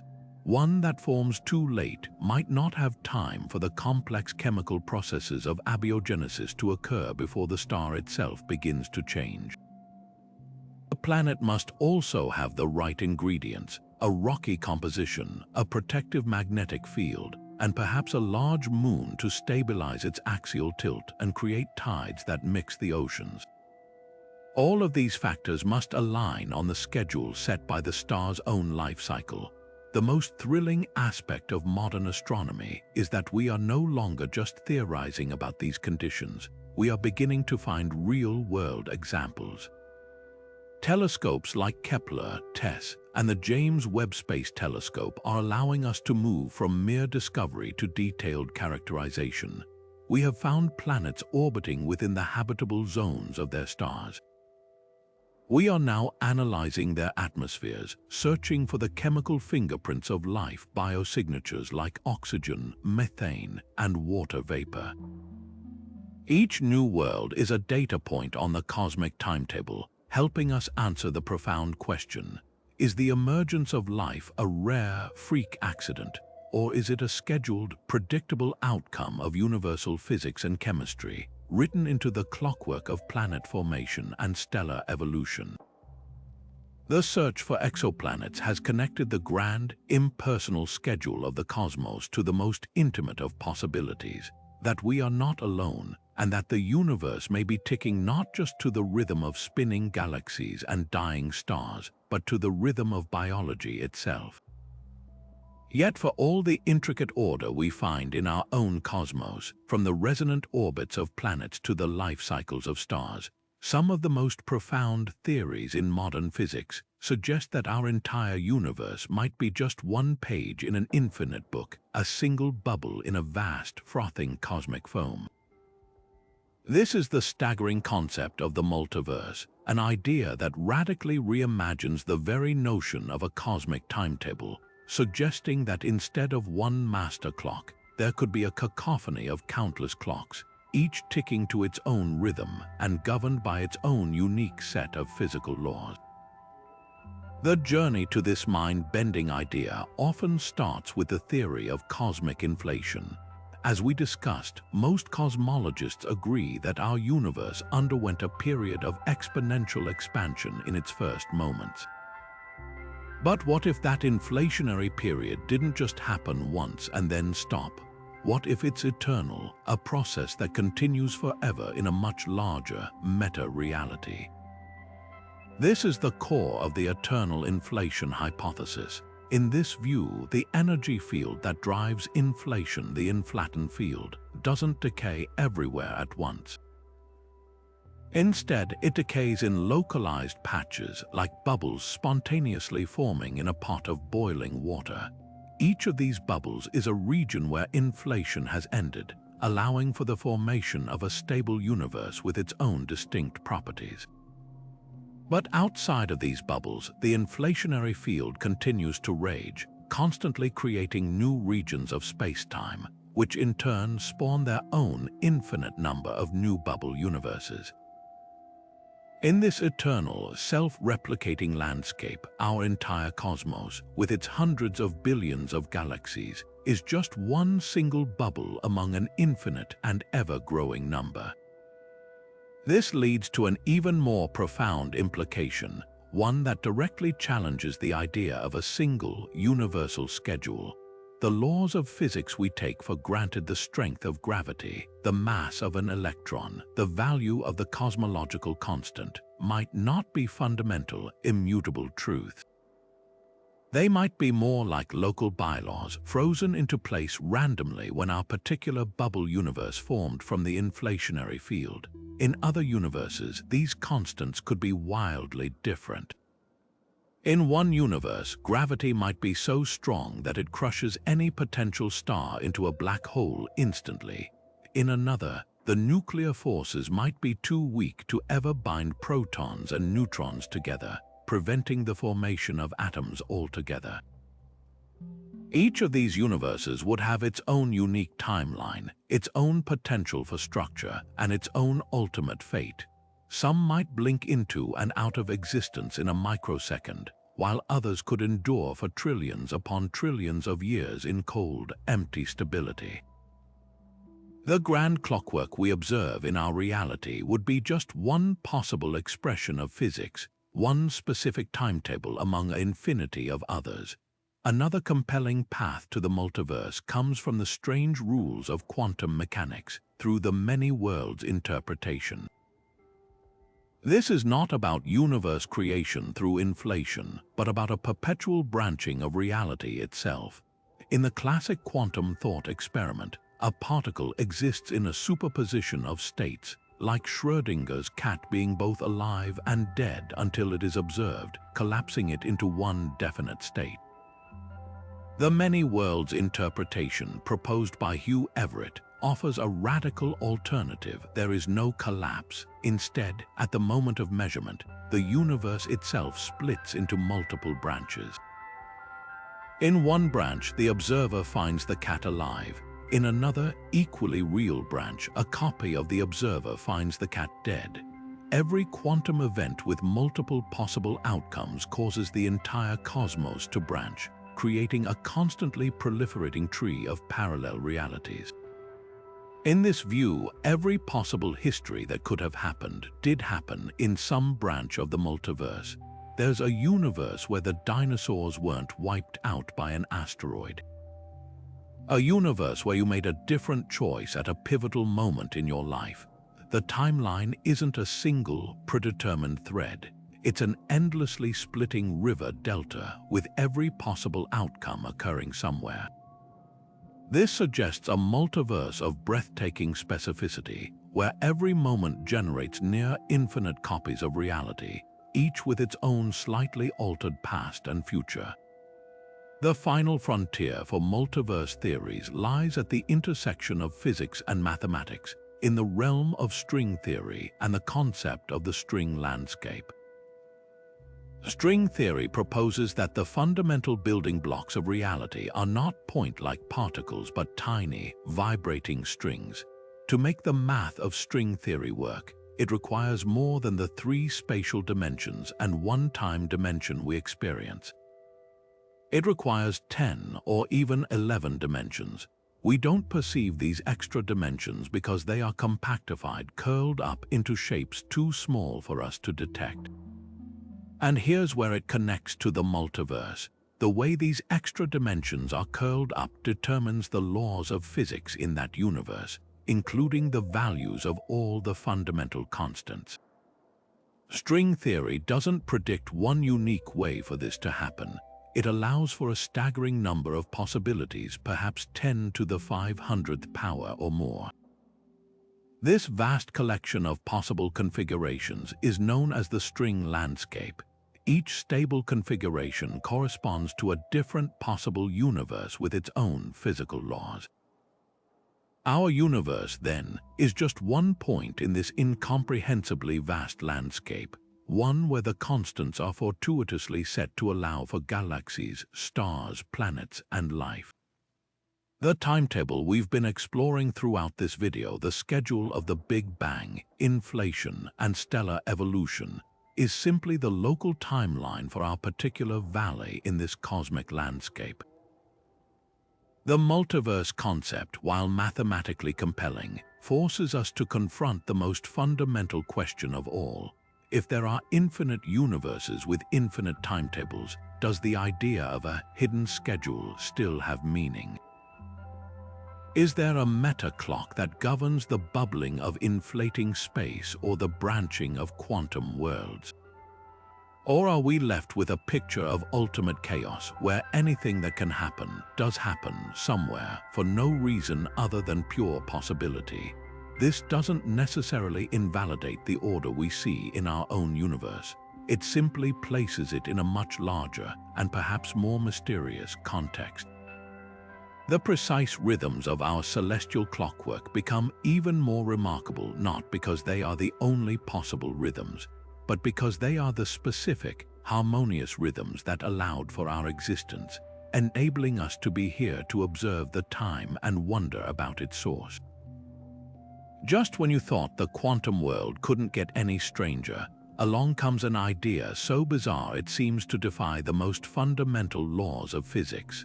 A crystal that moves without ever being pushed, a structure that ticks with perpetual rhythm in its state of lowest possible energy, requiring no fuel and never winding down. This is not science fiction. This is the world of time crystals, a revolutionary new phase of matter that doesn't just exist in space, but orchestrates a delicate dance in time itself, offering a breathtaking new perspective on how rhythm might be woven into the very fabric of reality. To grasp why this is so revolutionary, we need to understand a sacred principle in physics, the idea of symmetry, in particular, time translation symmetry. This is a fancy way of saying that the laws of physics should be the same today as they were yesterday and will be tomorrow. If you perform an experiment with a perfectly isolated pendulum here on Earth, and then you come back and perform the exact same experiment in a week, you expect the same result. The pendulum will eventually stop swinging because of friction, losing energy until it reaches its ground state, its state of rest, its absolute minimum energy. This is true for every stable system we've ever known, from a bouncing ball to an orbiting moon. They all obey the principle that in the ground state, at absolute zero temperature, all motion ceases. Nothing happens. Time translation symmetry holds. A time crystal shatters this expectation completely. It is a quantum system that, even in its ground state, exhibits periodic motion. It oscillates. It has a rhythm that persists forever without any energy input, effectively breaking time translation symmetry. It's as if you could take that pendulum, give it one push, and have it swing perfectly forever, even in a vacuum, even at the coldest temperatures imaginable. It's a clock that winds itself, a perpetual motion machine, not of the impossible kind that creates energy, but of a bizarre quantum kind that sustains motion without ever using any energy up. The theoretical possibility of this was first proposed by Nobel laureate Frank Wilczek in 2012, and the physics community met the idea with a great deal of skepticism.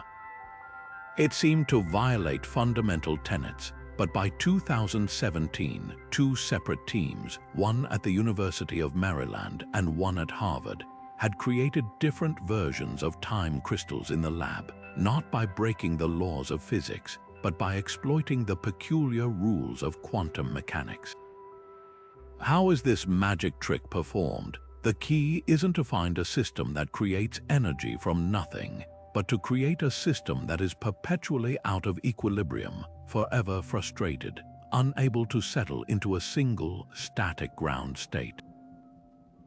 Think of it like a dog chasing its tail. The dog is in its lowest energy state while running in that circle. It's not gaining or losing energy, but it's in constant, periodic motion.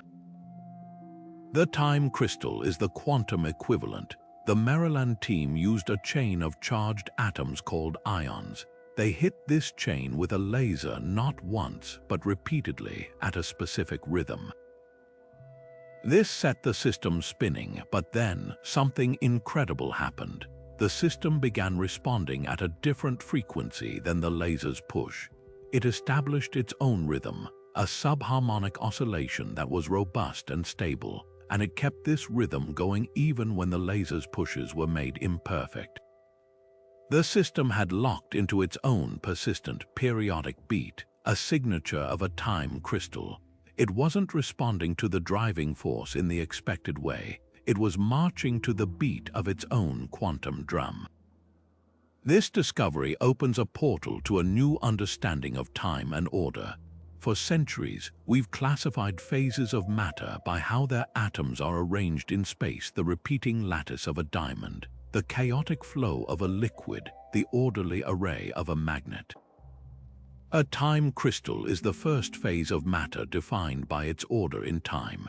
Its atoms are synchronized not just in where they are, but in when they move, performing a coordinated, endless dance. This suggests that time itself might have properties we can engineer and manipulate at the quantum level.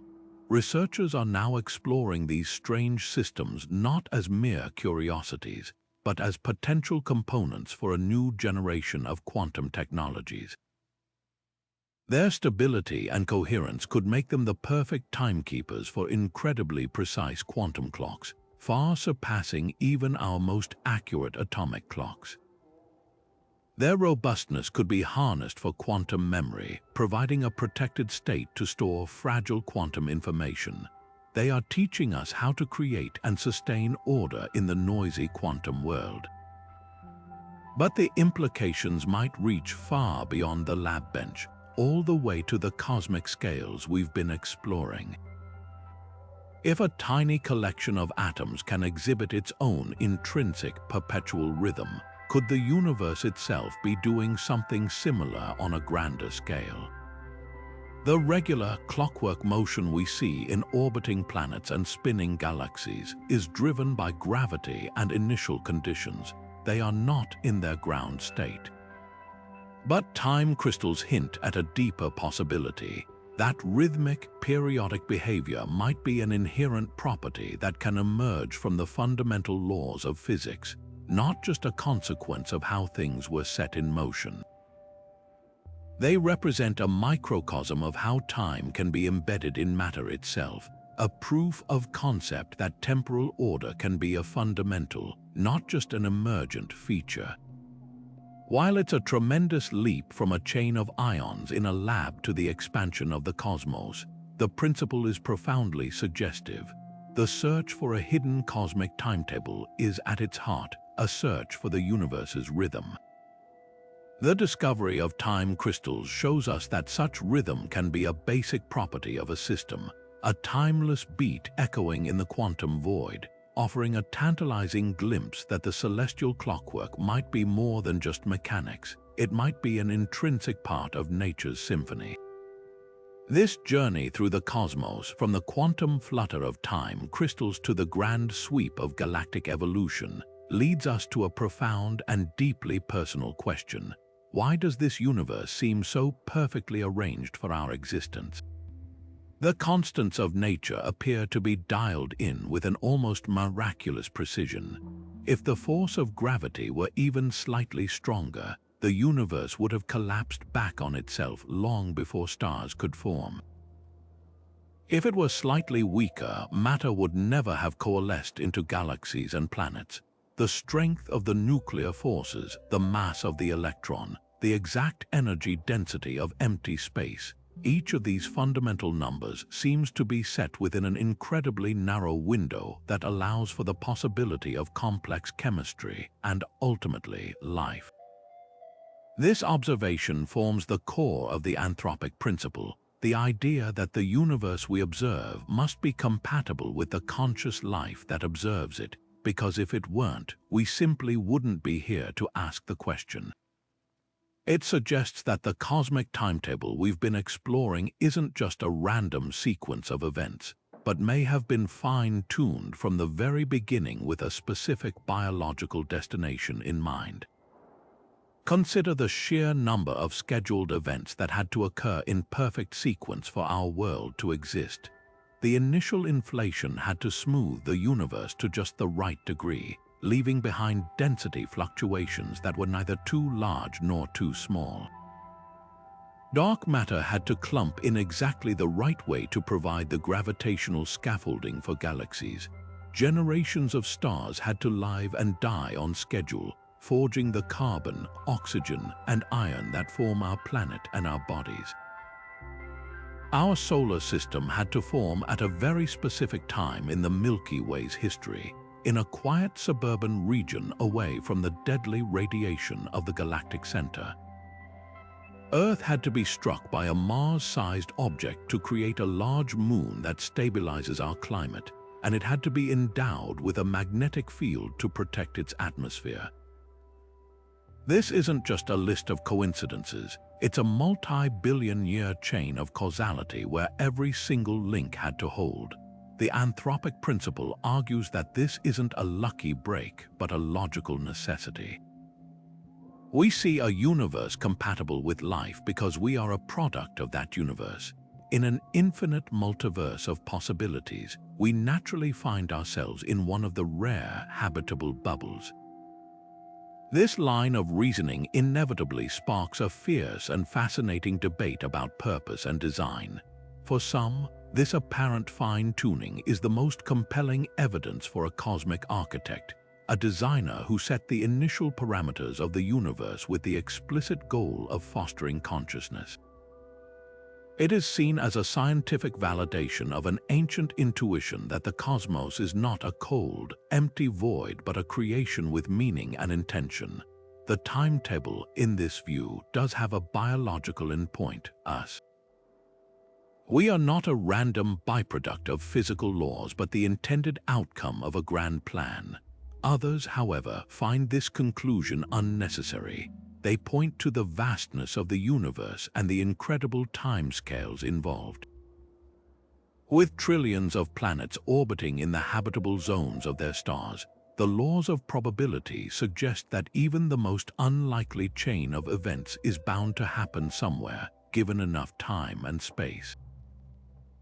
We are not the purpose of the universe, we are simply a fortunate accident, a fleeting pattern of complexity that has arisen in one unremarkable corner of an otherwise mindless and impersonal cosmos. In this view, the timetable has no endpoint, it simply is. Perhaps the most intriguing resolution lies not in choosing between these two extremes, but in a deeper synthesis. The anthropic principle doesn't necessarily prove design, but it does profoundly change the nature of the conversation.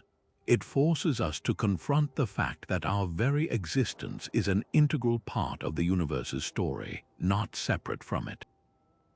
The observer is woven into the fabric of the observed. The constants are not just numbers in an equation, they are the reason those equations can be contemplated at all. This shifts the question from why is the universe tuned for life to what does it mean that a universe can tune itself to produce life? It suggests that consciousness might not be a late added feature, but a fundamental potentiality baked into the laws of physics from the very first moment. The cosmic timetable, with its precise sequence of stellar alchemy and planetary formation, could be seen as the universe's long, slow journey toward self-awareness, a process of becoming complex enough to finally look back upon itself and wonder at its own origins and nature. But if the universe is expanding toward a cold, empty heat death, a one-way ticket to maximum entropy, where does that leave the idea of a perpetual cosmic clock? This question has led some of the greatest minds in physics to propose a radical alternative to the standard narrative of a single, linear universe with a definitive beginning and end.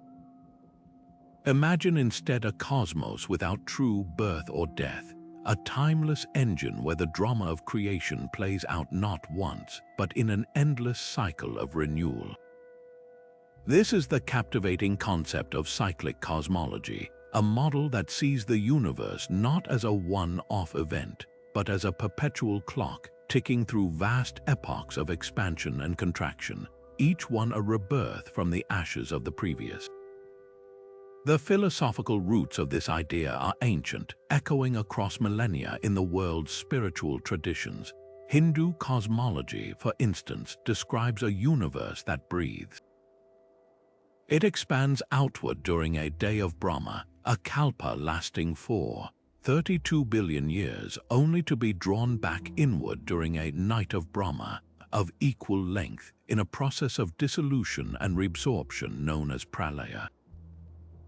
This cycle of creation, preservation, and dissolution, known as the Trimurti, repeats for 100 years of Brahma before the entire system undergoes a more profound dissolution. This is not a linear march to an end, but a circular, rhythmic process of death and rebirth on a truly cosmic scale. These ancient concepts demonstrate a deep intuition that time might not be a simple arrow, but a wheel, and that the cosmos itself might be eternal and self-renewing. Modern science has given this ancient intuition a mathematical language, most notably through the work of physicists like Roger Penrose and his theory of conformal cyclic cosmology, or CCC. Penrose's vision is breathtaking in its scope and elegance. He asks a simple but profound question: what does the far, far future of our universe look like? In tens of trillions of years after the last stars have died and the last black holes have evaporated through Hawking radiation, the universe will be an incredibly vast, cold, and empty place. It will be dominated by nothing but an endless sea of low-energy photons, stretched to unimaginably long wavelengths. All structure, all information about particles and forces will have been effectively erased. The universe will be smooth, featureless, and simple. Now, what does the very beginning of the universe look like? According to the standard Big Bang model, it was also an incredibly hot, dense, and smooth state. Penrose's brilliant insight was to recognize that these two states, the ultra-simple end of one universe and the ultra-simple beginning of another, are mathematically identical when you consider their geometry. In this smooth, low-energy state, the concept of scale loses all meaning. A vast, empty universe and a tiny, dense one are conformally equivalent. They can be mathematically transformed into one another. In this view, the Big Bang was not the absolute beginning of everything, but rather the conformal continuation of a previous eon, a previous universe cycle. The end of time in one epoch becomes the beginning of time in the next, in a never-ending chain of cosmic renewal. This leads to a staggering implication: information might not be lost.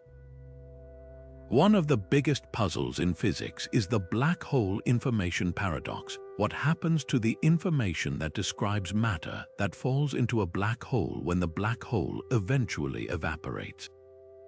Penrose's theory suggests that this information isn't destroyed but is somehow transferred across the boundary between eons. He even posits that evidence for this might be found in the cosmic microwave background of our own universe. He and his collaborators have argued that strange, circular patterns of temperature variation in the CMB could be the imprints of incredibly violent, supermassive black hole collisions from the previous eon, their gravitational waves leaving a faint but permanent signature on the birth of our own cosmos. While this remains a highly speculative and debated claim, it illustrates the profound potential of cyclic models to reshape our understanding of time and information. Other cyclic models take a different approach, relying on the mysterious properties of dark energy or concepts from string theory. Some propose a big bounce, where the current accelerated expansion driven by dark energy eventually reverses course. Instead of expanding forever, the repulsive force of dark energy might transform or decay into something else, allowing gravity to once again take hold. The universe would then stop expanding and begin a long, slow contraction. All the galaxies would hurtle back toward each other, the cosmic background temperature would rise, and eventually everything would collapse back into an unimaginably hot, dense state, a big crunch. But instead of this being a final end, this singularity could trigger a rebound, a new Big Bang. birthing a new universe from the collapse of the old one. In this model, the clock is reset with each bounce, but the fundamental laws of physics may remain the same, allowing the cosmic drama to play out again and again, perhaps with slight variations each time. The appeal of all cyclic models is their promise of an eternal universe, one that never truly dies and therefore never truly had a singular beginning. They replace the intimidating concept of a definitive start from nothing with an eternal, cyclical process that has always been and will always be. This vision offers a different kind of cosmic timetable, not a linear countdown from a beginning to an end, but an endless, repeating cycle of birth, life, death, and rebirth. It suggests that the celestial clockwork is not just the mechanism within our universe, but the mechanism of the universe itself, a perpetual motion machine on the grandest possible scale, ticking through the eons in an eternal, rhythmic dance of creation.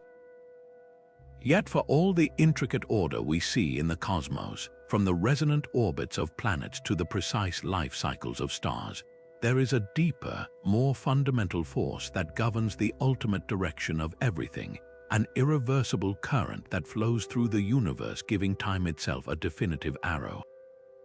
This is the second law of thermodynamics, and its central concept is entropy, a measure of disorder, randomness, or the number of ways a system's components can be rearranged without changing its overall appearance. In its simplest terms, this law states that the total entropy of an isolated system can never decrease over time. It can only stay the same or increase. It's the reason a drop of ink diffuses evenly throughout a glass of water, but never spontaneously gathers back into a single droplet. It's the reason a shattered vase does not leap up from the floor and reassemble itself. It is the universe's built-in tendency to move from order to disorder, from concentration to diffusion, from the improbable to the probable.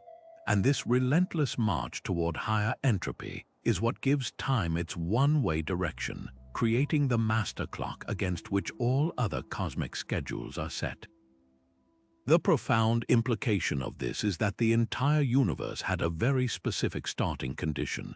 To explain why time has an arrow, why we remember the past but not the future, we must look back to the very beginning. The Big Bang did not just create space and matter, it created a universe in a state of incredibly low entropy. Imagine a brand new deck of cards, perfectly ordered by suit and sequence. This is a low entropy state. It is a very specific, highly improbable arrangement. Now, if you shuffle that deck, it becomes disordered. There are trillions of ways for a deck to be disordered, but only a few ways for it to be perfectly ordered.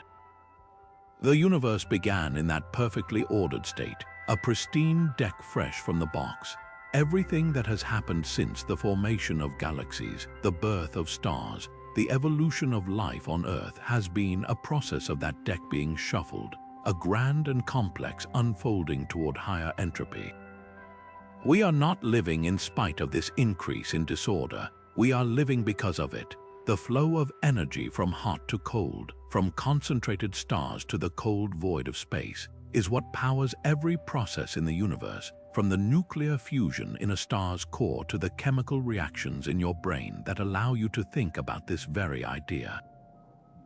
This cosmic arrow of time influences events on every scale, weaving the thread of entropy through the fabric of reality. On the subatomic level, it dictates why certain particle interactions are irreversible. On a human scale, it explains why we age, why we must consume energy to maintain our intricate biological order, and why we inevitably return to dust. On a galactic scale, it governs the evolution of stars from their ordered, hot beginnings to their dispersed, cold ends as white dwarfs, neutron stars, or black holes. Even the ultimate fate of the universe, a hypothetical state known as heat death, is the final triumph of entropy. In this distant future, all energy will be evenly distributed throughout an ever-expanding space. The universe will reach a state of maximum entropy, a lukewarm, featureless soup where no more work can be done, no more structures can form, and no more significant events can occur. Time, in a sense, will lose its meaning because there will be no more irreversible processes to mark its passage. The cosmic clock will have wound down for good, not because it stops ticking, but because there is no longer any change to measure. This presents us with a deep and beautiful puzzle. The laws of physics themselves, at their most fundamental level, are almost entirely time-symmetric. The equations that govern the motion of planets or the collisions of particles work perfectly well if you run the film backwards. But our everyday experience of time is brutally asymmetric. We never see smoke pour back into a cigarette or a wave recede from the beach and gather itself back into a perfect crest. This disconnect between the microscopic laws and the macroscopic arrow of time is resolved by the initial condition of the universe. The reason time has a direction is not written into the laws of motion themselves, but into the unique, low-entropy starting point from which everything expanded. The great mystery, then, is not why entropy increases today, but why it was so incredibly low in the past. What set that initial wind up? Why did the universe begin in such a spectacularly improbable state? Some physicists, like Sean Carroll, suggest that the answer might lie in the multiverse or in the conditions of cosmic inflation, which would have smoothed the early universe and set it on its irreversible path. The arrow of time, therefore, is not just a feature of our local reality. It is the most fundamental schedule of all, the irreversible ticking of the cosmic clock from a unique beginning toward an inevitable end, providing the temporal scaffolding upon which all of creation is built. For centuries, astronomers have been like silent moviegoers, watching the cosmos unfold through images but never hearing its soundtrack. All of that changed on September 14, 2015, when a billion-year-old whisper finally reached Earth and humanity gained the ability to listen to the universe. The Laser Interferometer Gravitational Wave Observatory, or LIGO, detected a signal so subtle that it changed the length of its 4-kilometer-long arms by less than 1,000th the diameter of a proton. That tiny shudder was the fingerprint of a gravitational wave, a ripple in the very fabric of spacetime itself, generated by the final, furious dance of two black holes over 1.3 billion light-years away. This wasn't just a new discovery, it was the opening of an entirely new sense, allowing us to perceive the cosmos not through light, but through the vibrations of gravity, and in doing so, to hear the precise ticking of its most violent clocks. So what exactly are we listening to? Imagine space-time not as a static stage, but as a vast, flexible trampoline. When you place a heavy object on it, like a bowling ball, it creates a deep dimple. This is what mass does to space-time. It warps it, which is the essence of gravity according to Einstein. Now, if you were to take two bowling balls and spin them around each other rapidly on that trampoline, they wouldn't just sit in their dimples. They would create ripples that spread outward across the fabric. This is precisely what happens when two immensely massive and dense objects like black holes or neutron stars orbit each other. As they spiral inward, they lose energy by radiating it away in the form of these ripples, which are gravitational waves. They are not waves in space, they are waves of space itself, a traveling distortion that rhythmically stretches and compresses everything in their path, including the space between atoms here on Earth. The information encoded in these waves is like a perfectly preserved cosmic timestamp, because they travel at the absolute speed limit of the universe, the speed of light. The moment we detect a signal tells us precisely when the event happened in our Earth-based time. But the wave itself carries a much richer story. Its specific pattern, how the frequency and amplitude change over the few seconds we can detect it, acts as a unique fingerprint. For a black hole merger, the signal begins as a faint chirp, a slow whoop whoop whoop as the objects orbit at a great distance. As they lose energy and spiral closer together, the orbits accelerate, and the frequency of the wave sweeps upward into a rapid, rising crescendo until it climaxes in a final, characteristic chirp at the moment of merger when the two become one.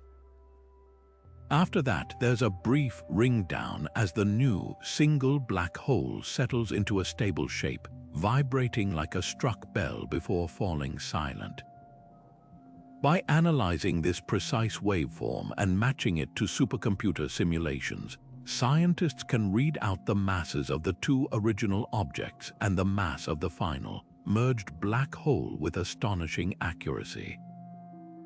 It's a direct reading of the event's physics, untouched and undimmed by its billion-year journey across the universe. This new sense of gravitational hearing is revolutionizing our ability to study the most extreme events in the cosmos, particularly those that are completely dark to traditional telescopes. When two black holes merge, they emit no light whatsoever. Before 2015, such an event would have been utterly invisible to us. Now it is a loud and clear announcement. The same is true for mergers involving neutron stars, the incredibly dense corpses of massive stars. In August 2017, LIGO and its European counterpart, Virgo, detected the merger of two neutron stars. Crucially, this event also sent out a flash of light across the electromagnetic spectrum, from gamma rays to visible light. Because the gravitational wave signal pinpointed the exact time and location in the sky, astronomers around the world were able to swing their telescopes to that spot and witness the cosmic aftermath, the kilonova explosion where heavy elements like gold and platinum were forged and scattered. This first ever multi-messenger observation connected the gravity-based timetable of the merger directly to the light-based timetable of the chemical enrichment of the universe, a powerful synergy that is painting a more complete picture of cosmic evolution. What gravitational wave astronomy ultimately provides is a real-time, dynamic ledger of the universe's most dramatic appointments. Every chirp and ring down is an entry in this ledger, recording the precise moment of a catastrophic birth or death. By listening to the population of these events, how often they happen, where they seem to occur, and what kinds of objects are involved, we are beginning to compile a census of the dark, violent universe. We are learning the rate at which black holes pair up and merge, a key factor in understanding how they grow to become the supermassive beasts at the centers of galaxies. We are testing Einstein's theory of general relativity under the most extreme conditions of gravity imaginable, and so far it has passed every test. Each new detection adds a data point to our understanding of the cosmic timetable, revealing a universe that is far more dynamic and violently active than we ever could have known from light alone. We are no longer just watching the silent movie. We are sitting in a concert hall, listening to the universe perform its symphony of gravity, and each note tells us more about the rhythm and schedule of creation itself. Yet for all the cosmic drama, we can now hear and see the collisions of black holes, the births of stars, the precise rhythms of orbital resonances. One profound question echoes back at us from the silence. We live in a galaxy with hundreds of billions of stars, most likely surrounded by trillions of planets. The chemistry of life appears to be written into the very laws of physics, with organic molecules found in nebulae, on asteroids, and in the atmospheres of exoplanets. The universe is vast, ancient, and seemingly fertile. So where is everybody?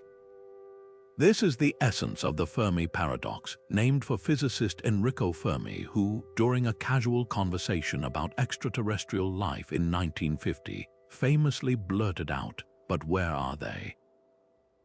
It's a question that has only grown more piercing and urgent as our astronomical tools have revealed a cosmos that seems almost perfectly designed for life, yet remains utterly, mysteriously quiet. The paradox hits its stride when you run the numbers. Even using conservative estimates, the statistics are overwhelming. There are an estimated 200 billion stars in our Milky Way galaxy alone. A significant fraction of those are stable, long-lived stars like our Sun, and a large percentage of those are now believed to host planetary systems. If even a tiny fraction of those planets orbit within their star's habitable zone, that still leaves us with millions, if not billions, of potential abodes for life. Then, if life emerges on even a fraction of those worlds, and if a fraction of those life forms evolve intelligence, and if a fraction of those intelligent species develop technology and the desire to explore, the galaxy should be teeming with civilizations. By some calculations, every single star system should have been colonized by now, or at the very least, we should be drowning in a cacophony of interstellar communication and artifacts. The silence we hear, therefore, is not just an absence of evidence. It is an evidence of absence that demands an explanation. It suggests that there is a great filter somewhere in this chain of progression, a barrier that is exceptionally difficult for life to overcome. This is where the concept of the cosmic timetable becomes terrifyingly personal. One compelling resolution to the paradox is that the issue isn't space, it's time. The universe is 13.8 billion years old, and our galaxy is nearly as ancient. In that vast expanse of time, countless civilizations could have risen, flourished, and vanished long before our sun even ignited. We might be living in a cosmic graveyard, surrounded by the silent ruins of empires that lasted for millions of years but ultimately fell, leaving behind nothing but faint radioactive isotopes in their planet's crust or skeletal megastructures orbiting dead stars. Conversely, we might be among the very first. The early universe was a violent place, scoured by gamma-ray bursts and frequent supernovae, making it inhospitable for complex life. It took billions of years for enough heavy elements to be forged and scattered to form rocky planets like Earth. We may be a relatively early arrival to the party of consciousness, with the truly great civilizations destined to emerge billions of years in the future, in an era we will never witness. The terrifying possibility is that the great filter isn't behind us, but ahead of us. Perhaps the development of advanced technology inevitably leads to self-destruction. This could be through nuclear war, engineered pandemics, runaway artificial intelligence, or any number of existential catastrophes that we ourselves are now beginning to face. Every civilization, upon reaching a certain technological adolescence, might invent the means of its own annihilation before Chinese letter, the means of interstellar travel. The silence would then be a grim warning, a sign that the galaxy is littered with the fossils of species that, like us, looked up at the stars with wonder, only to succumb to their own inner demons before they could ever reach them. We would be listening to a silence that is, in fact, a chorus of failures. Other solutions are less apocalyptic but no less isolating. Perhaps space is simply too big. The distances between stars are so immense that even a civilization with incredibly advanced technology would find interstellar travel to be a prohibitively slow and resource-intensive endeavor.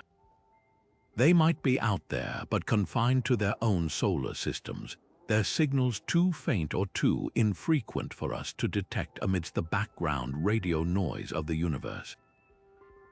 Or perhaps they are so advanced that their technology is utterly unrecognizable to us.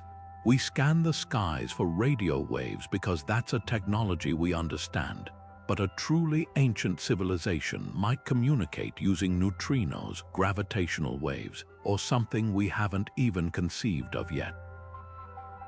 Their artifacts might be all around us, hidden in plain sight, in dimensions or scales we cannot perceive. The universe might not be empty. We might just be ignorant, like ants crawling across a microprocessor, unaware of the vast, designed intelligence humming right beneath our feet. The most profound implication of the Fermi Paradox is that it forces a kind of cosmic humility.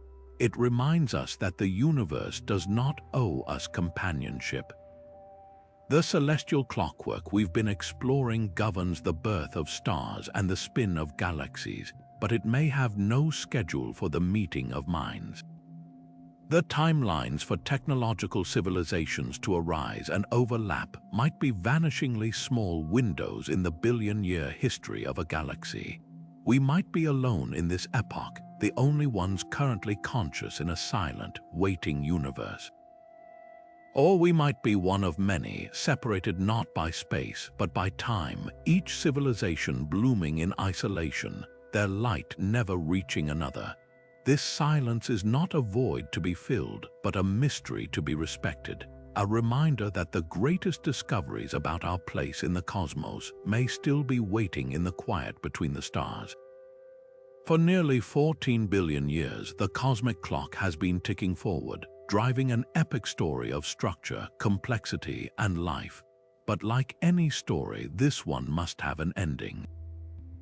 The universe's final chapter won't be written by the birth of stars or the spin of galaxies, but by the silent, invisible struggle between two fundamental forces, the relentless pull of gravity and the mysterious repulsive push of dark energy.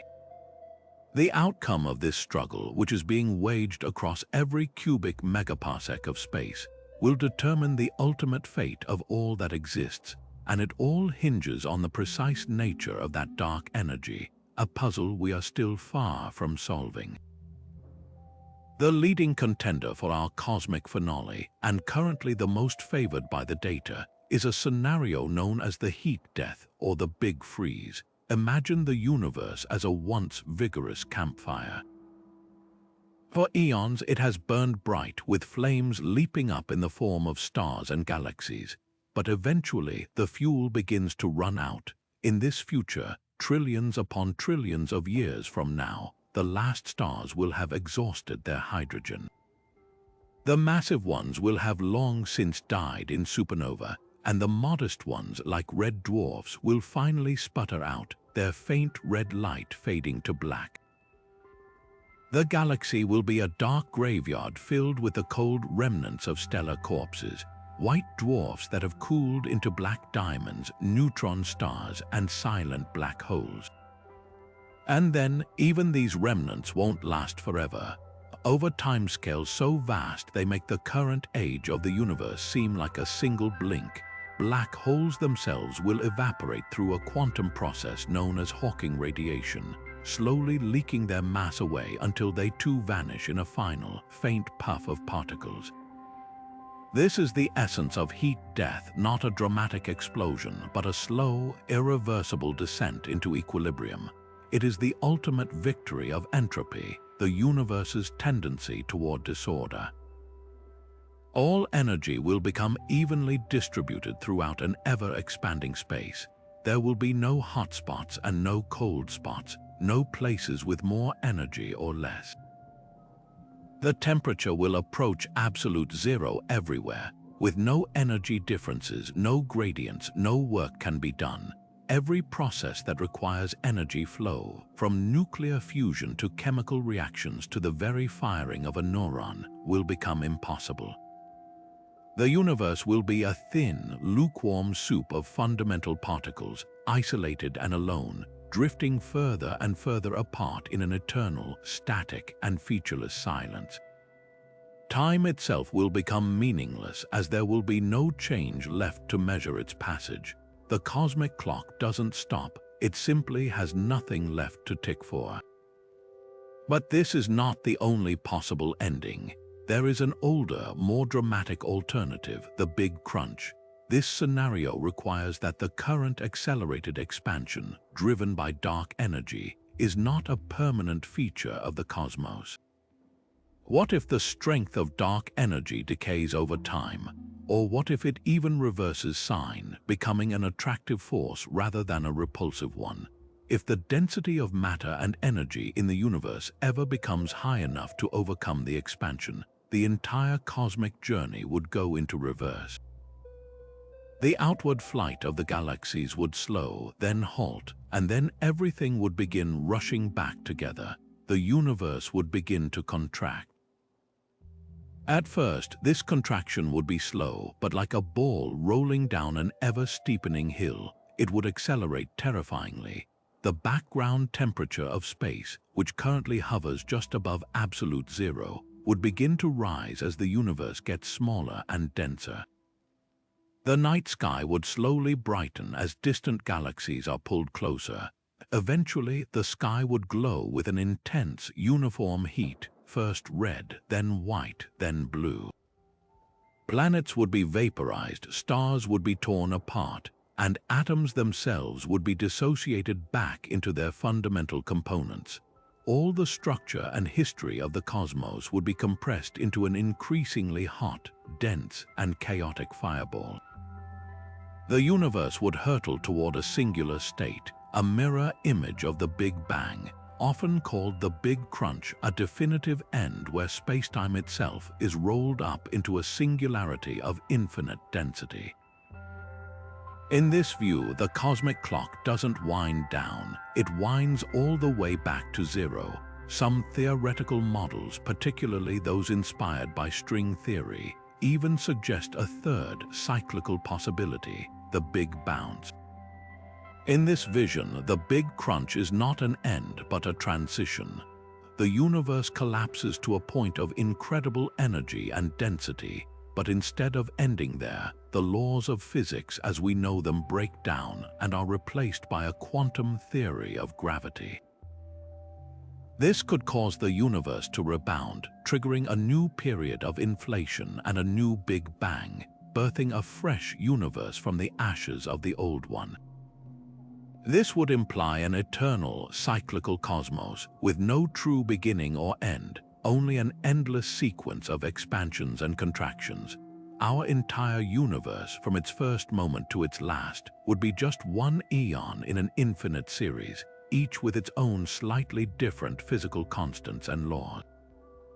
The timetable would be reset with each bounce, a perpetual cosmic heartbeat.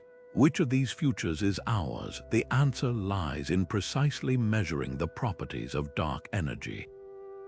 Astronomers are desperately trying to determine its equation of state, a parameter called W, which describes the relationship between its pressure and density. If W is exactly equal to -1, as it would be for a true cosmological constant, then the repulsive force is immutable and the universe is irrevocably headed for a heat death.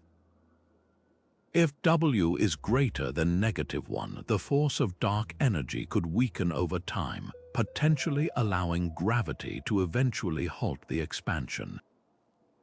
If it is less than -1, we face an even more bizarre and terrifying prospect known as the Big Rip, where the repulsive force grows so strong over time that it tears apart galaxies, solar systems, planets, and even atoms themselves in a final, catastrophic instant. Our perspective on existence, on meaning, and on time itself is profoundly shaped by which of these timelines we are on.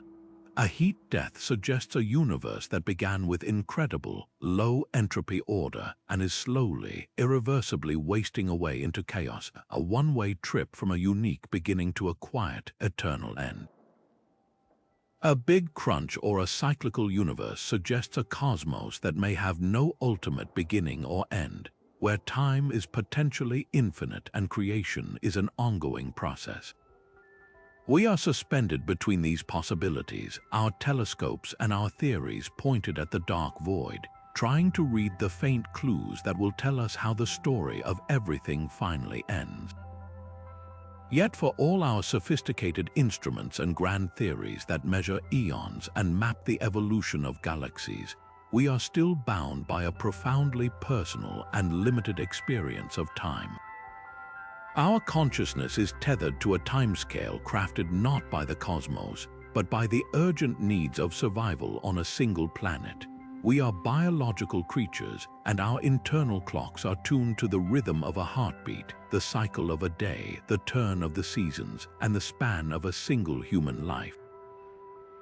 This is the scale on which we have evolved to think, plan, and feel. A decade feels like a significant portion of our existence. A century is the stuff of history books. But the universe operates on a canvas so vast that our entire recorded history, from the first cities to the present day, is less than a single frame in a movie that has been playing for billions of years. This creates a cognitive chasm, a fundamental disconnect that makes the true scope of cosmic time almost impossible to internalize. We can write down the number 13.8 billion, but we cannot truly feel it in our bones. This limitation is rooted in the very wiring of our brains. Our perception of time is not a perfect recording. It's a constructed narrative heavily influenced by emotion, attention, and novelty. Time seems to fly when we're engrossed in something fascinating and drags when we're bored or anxious. This fluid, subjective experience is a world away from the steady, relentless tick of atomic clocks or the gravitational decay of a binary star system. Our mental machinery was honed to dodge a predator, to plant a crop for the next harvest, to remember where we found food last week. It was never designed to contemplate the slow, majestic drift of continents, the patient accumulation of light years as galaxies recede from one another, or the near-infinite future awaiting the cold, dark remnants of stars. We are like mayflies born at dawn, trying to comprehend the changing of the seasons or the growth of an ancient forest. The scales are so mismatched that intuition fails us completely. To even begin bridging this immense gap, we must rely on two powerful human tools: scientific metaphor and disciplined imagination. Science provides us with the scales and the language. The most famous of these is the cosmic calendar, a brilliant compression of the entire history of the universe into a single calendar year. If the Big Bang occurs at the first second of January 1st, then our Sun and Earth don't form until early September. Multicellular life begins its slow crawl in December. The dinosaurs appear and are wiped out all within the last week of the year. All of recorded human history, every war, every empire, every discovery occupies the last mere 14 seconds of December 31st. This metaphor doesn't just shrink time, it recontextualizes our place in it, revealing us not as the culmination of the story, but as a very recent, fleeting whisper in the final moments of a very long tale.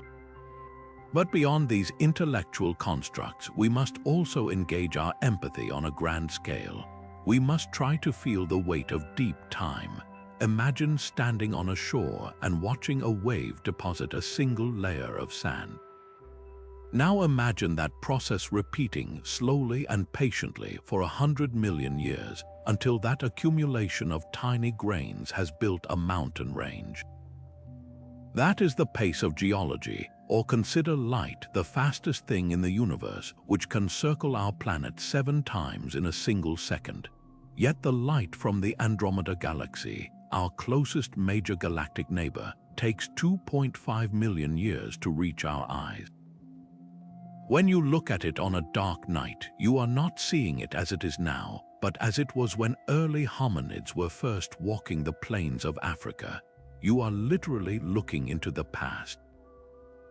Every glance at the night sky is a look back in time, a direct connection to events that unfolded on a schedule utterly foreign to our own. This is the grandeur of cosmic timing, a reality where the past is physically visible all around us, and the future holds changes so gradual they are imperceptible to any individual consciousness, yet are as certain and inevitable as the rising sun. Appreciating this requires us to step outside of ourselves, to shed the skin of our human-scale anxieties and marvel at the patient, majestic, and utterly impersonal clockwork of the cosmos. Our journey to understand the cosmos is built upon a foundation of increasingly precise measurement, and nowhere is this more evident than in our relentless quest to quantify time itself. This isn't just a story of technological progress. It's the story of humanity learning to listen to the universe's most subtle rhythms, from the slow arc of a shadow to the hyper-fast vibrations of a single atom. Our earliest attempts were beautifully simple, yet profoundly connected to the heavens. The sundial, for instance, didn't just tell the hour. It translated the Earth's rotation, the most fundamental cosmic clock we have, into a visible, tangible signal. The movement of the sun's shadow was a direct readout of our planet's spin against the backdrop of the stars. Water clocks and hourglasses introduced a new idea: measuring time by a consistent, man-made process independent of the weather or the time of year. But these were still crude instruments, their accuracy subject to temperature, evaporation, and human error. The real revolution began when we started to harness the power of mechanical resonance. The invention of the pendulum clock in the 17th century by Christian Huygens was a monumental leap. Here was a device that used the natural, regular swing of a weighted pendulum, a rhythm governed by gravity and the length of its rod, to regulate the escape mechanism of a gear train. For the first time, we could measure time not in fractions of an hour, but in consistent seconds. This allowed for a new era of scientific discovery, from accurately charting the motion of planets to navigating the open oceans with greater precision. The quest for even better timekeeping pushed technology further, leading to the balance spring in watches, which miniaturized this principle of harmonic oscillation.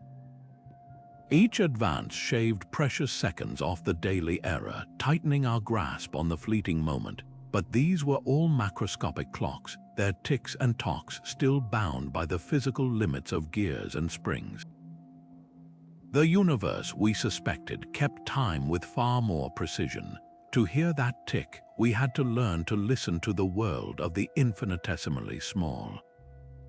This led to the most significant breakthrough in timekeeping history, the atomic clock. The principle is a breathtaking application of quantum mechanics. While a pendulum swings and a balance wheel oscillates, atoms do something far more fundamental and stable. They resonate. Every atom of a specific element, like cesium-133, has a hyperfine transition in its ground state. It absorbs and emits electromagnetic radiation at one exact, immutable frequency.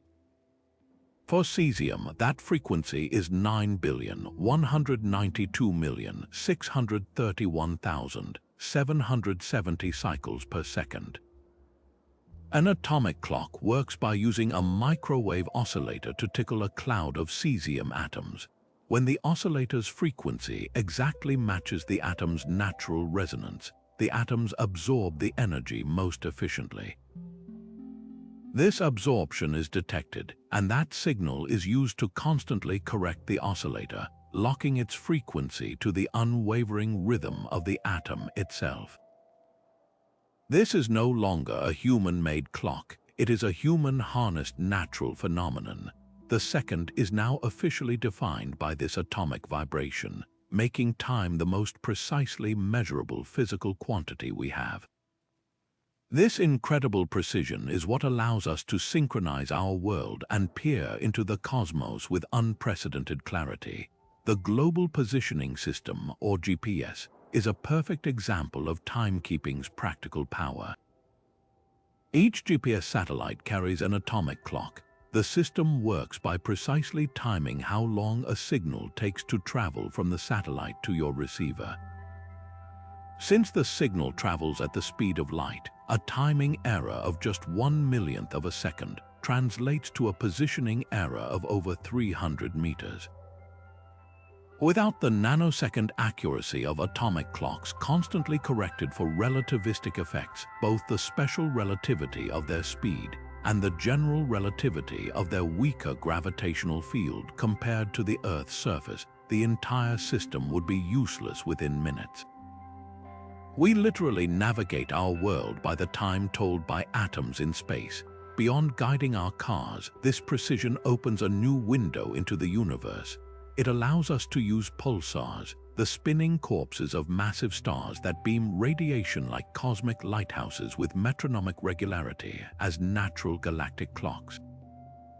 By comparing the arrival times of these pulses across vast networks of radio telescopes, we can search for the faint ripples in space-time known as gravitational waves.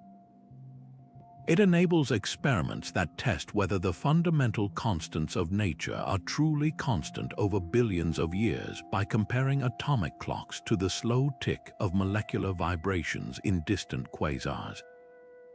Every time we build a more stable clock, we create a finer measuring stick against which we can detect more subtle cosmic phenomena. We are no longer just observing the universe. We are synchronizing our watches with it, listening for the faint, rhythmic ticking that might just be the signature of the master clockwork underlying all of reality. But if the universe's clock is built upon the steady tick of entropy and the reliable rhythms of orbiting planets, we are forced to confront a question that has haunted philosophers for millennia. Is the flow of time itself a fundamental feature of the cosmos, or is it merely a powerful illusion constructed by our own mind? This is not some abstract, esoteric debate. It cuts to the very core of our search for a cosmic timetable.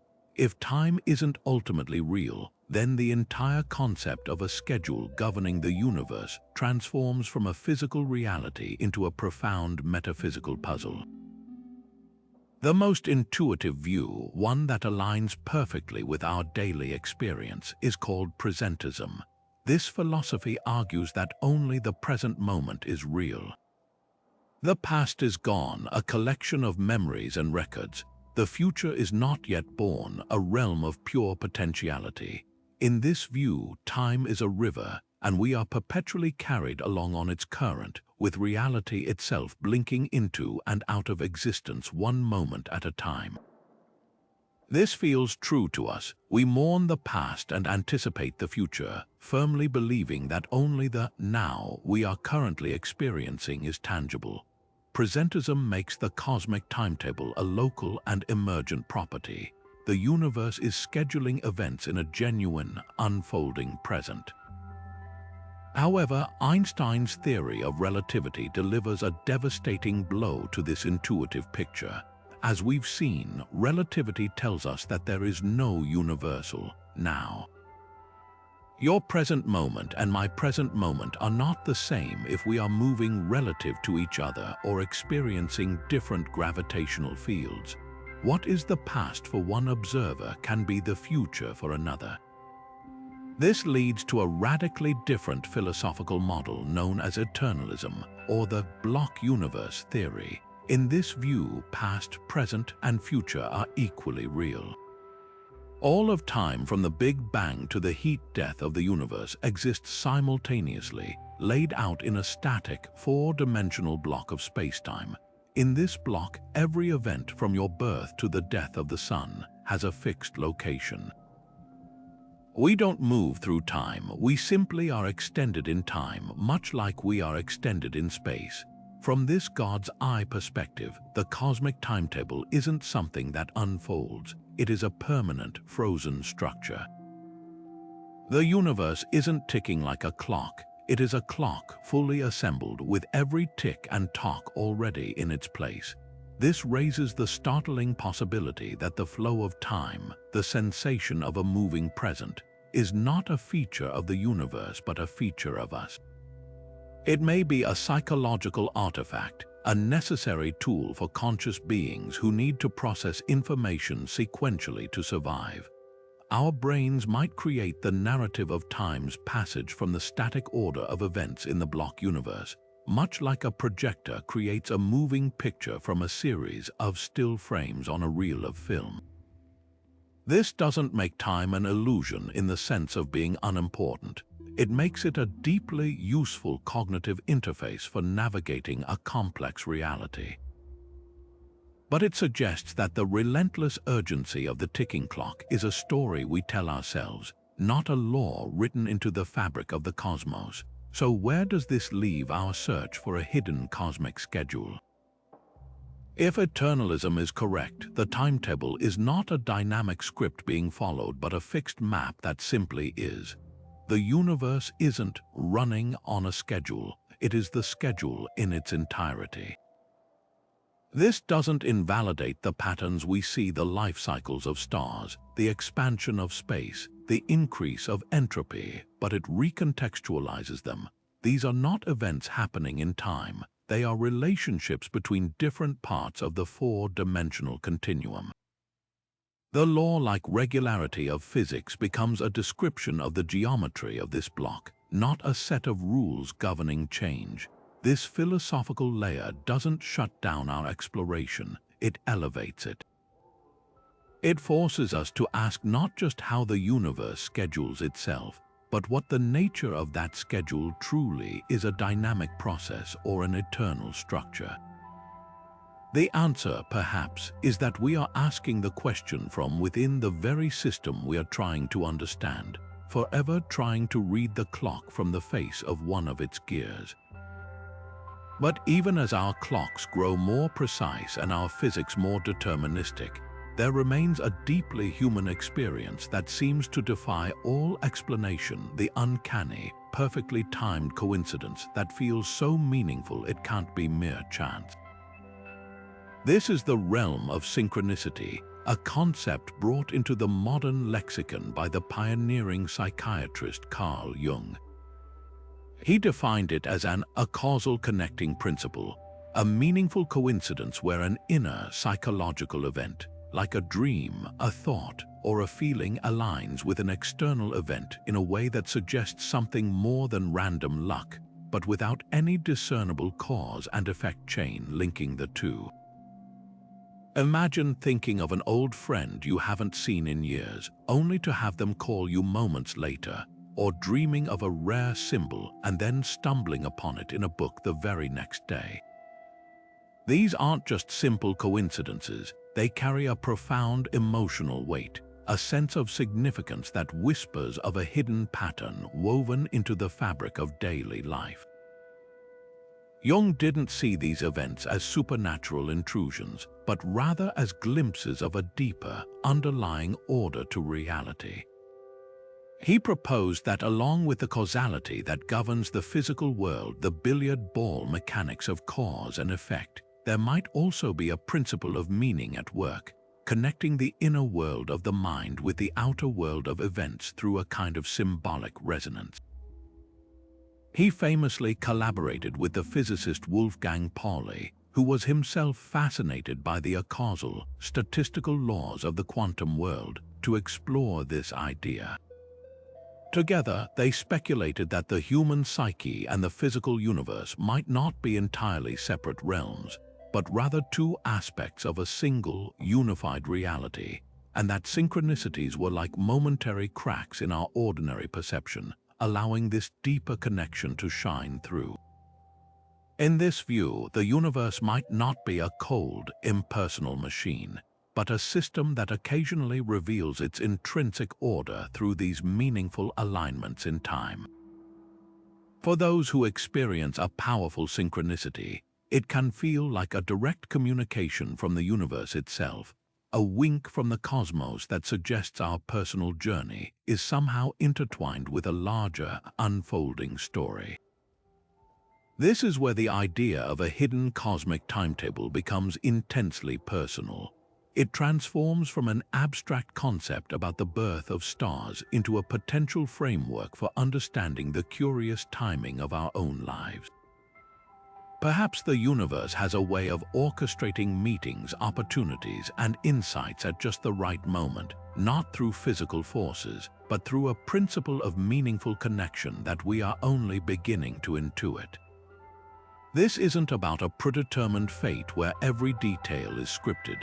but rather a more fluid and dynamic interplay where inner readiness and outer circumstance can converge in unexpectedly perfect ways.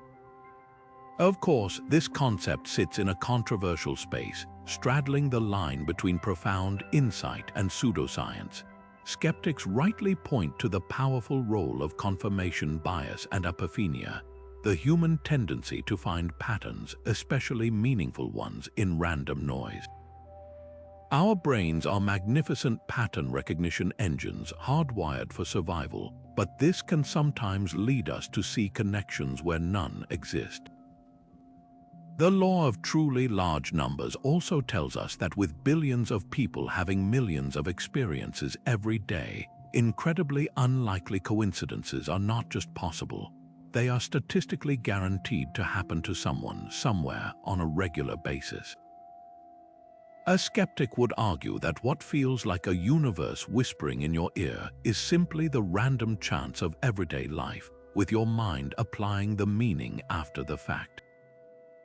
Yet, even with these rational explanations, the experience itself retains its power to astonish and inspire. The feeling of a genuine synchronicity can be a catalyst for change, a moment that shifts a person's perspective and sets them on a new path. This is where the blend of science and mysticism becomes so fascinating. The quantum world has already shown us that at the most fundamental level, reality behaves in ways that defy our classical cause and effect intuition. Particles can be entangled, instantly influencing each other across vast distances in a way that seems to transcend space and time. While no serious physicist would claim this explains a phone call from an old friend, it does open the door to a universe that is far stranger and more interconnected than we once believed. Synchronicity, then, is not a proof of anything, but an invitation, a prompt to wonder if the connections we feel are glimpses of a deeper, more mysterious order, a cosmic timetable that schedules not just galaxies and particles, but moments of meaning in the human story. If the universe is a grand, intricate clock, then mathematics is the language in which its blueprint is written. It is the silent, universal code that allows us to read the instructions, to understand the gears and springs of reality without ever taking the mechanism apart. This isn't just a convenient tool we invented. It feels like a profound discovery, a revelation that the cosmos is fundamentally mathematical at its core. From the elegant parabolas of thrown stones to the mind-bending geometry of a black hole's event horizon, mathematics provides the only vocabulary precise enough to describe the patterns we observe.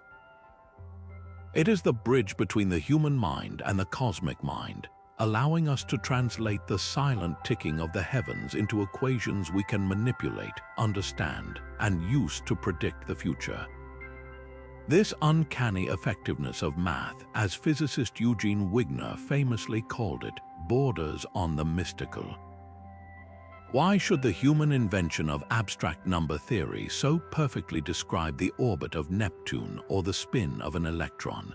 It suggests that we are not imposing order on a chaotic universe, but rather tuning into an order that was already there, written into the fabric of reality at the moment of its creation. The most compelling evidence for this is the existence of mathematical constants. These are not numbers we derived, they are numbers we discovered, fundamental to the operation of the universe. Take pi, the ratio of a circle's circumference to its diameter. It appears everywhere, from the geometry of a spiral galaxy to the statistics of probability.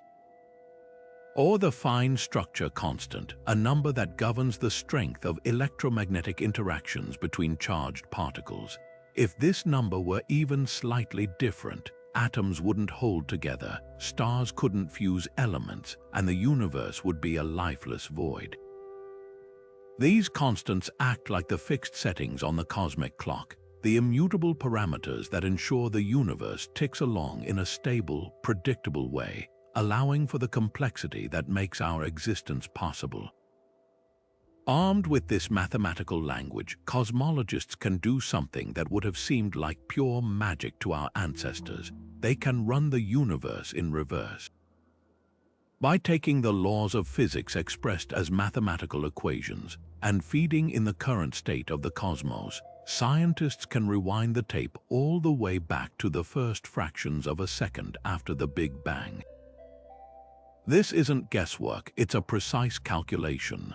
The equations of general relativity tell us how space curves in the presence of matter and energy. The laws of thermodynamics tell us how entropy increases. The standard model of particle physics tells us how fundamental particles interact.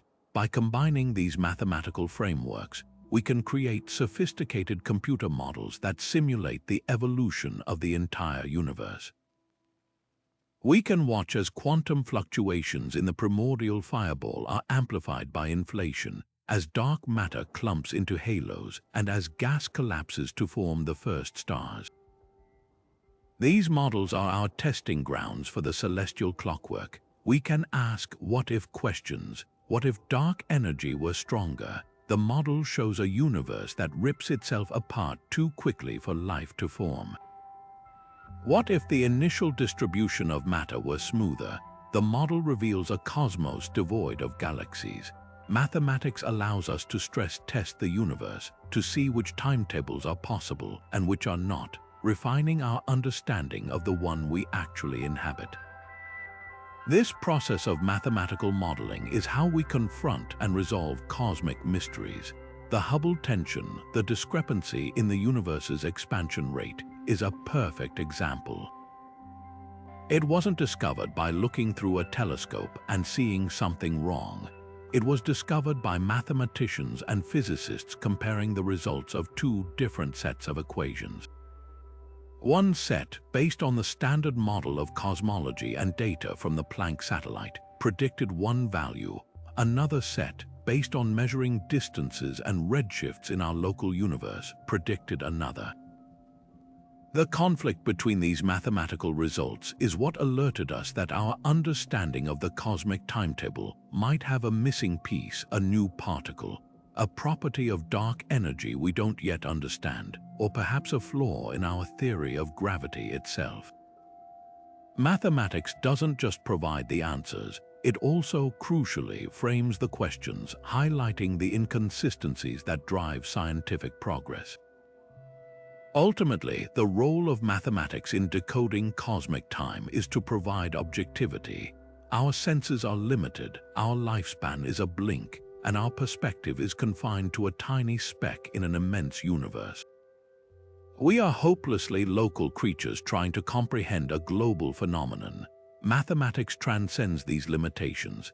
It allows us to step outside of our subjective, time-bound experience and view the cosmos from a God's eye perspective, to see the entire timeline from birth to death laid out in a set of coherent, beautiful equations. It is the ultimate tool for distinguishing between what we want the universe to be and what it actually is, revealing the true, majestic rhythm of the celestial clockwork in its pure, unadulterated form. But if the universe truly operates on a hidden, predetermined schedule, from the spin of galaxies to the fusion of atoms, where does that leave us? This line of inquiry pushes beyond physics and into the very heart of philosophy and ethics, forcing us to confront one of humanity's oldest and most personal questions. If the cosmos is a clockwork, do we have any genuine freedom, or are our choices simply the inevitable, preordained ticking of a microscopic gear within the grand celestial mechanism? This is the profound tension between determinism and free will, and it carries immense weight for how we view our lives, our responsibilities, and our very place in the cosmic order.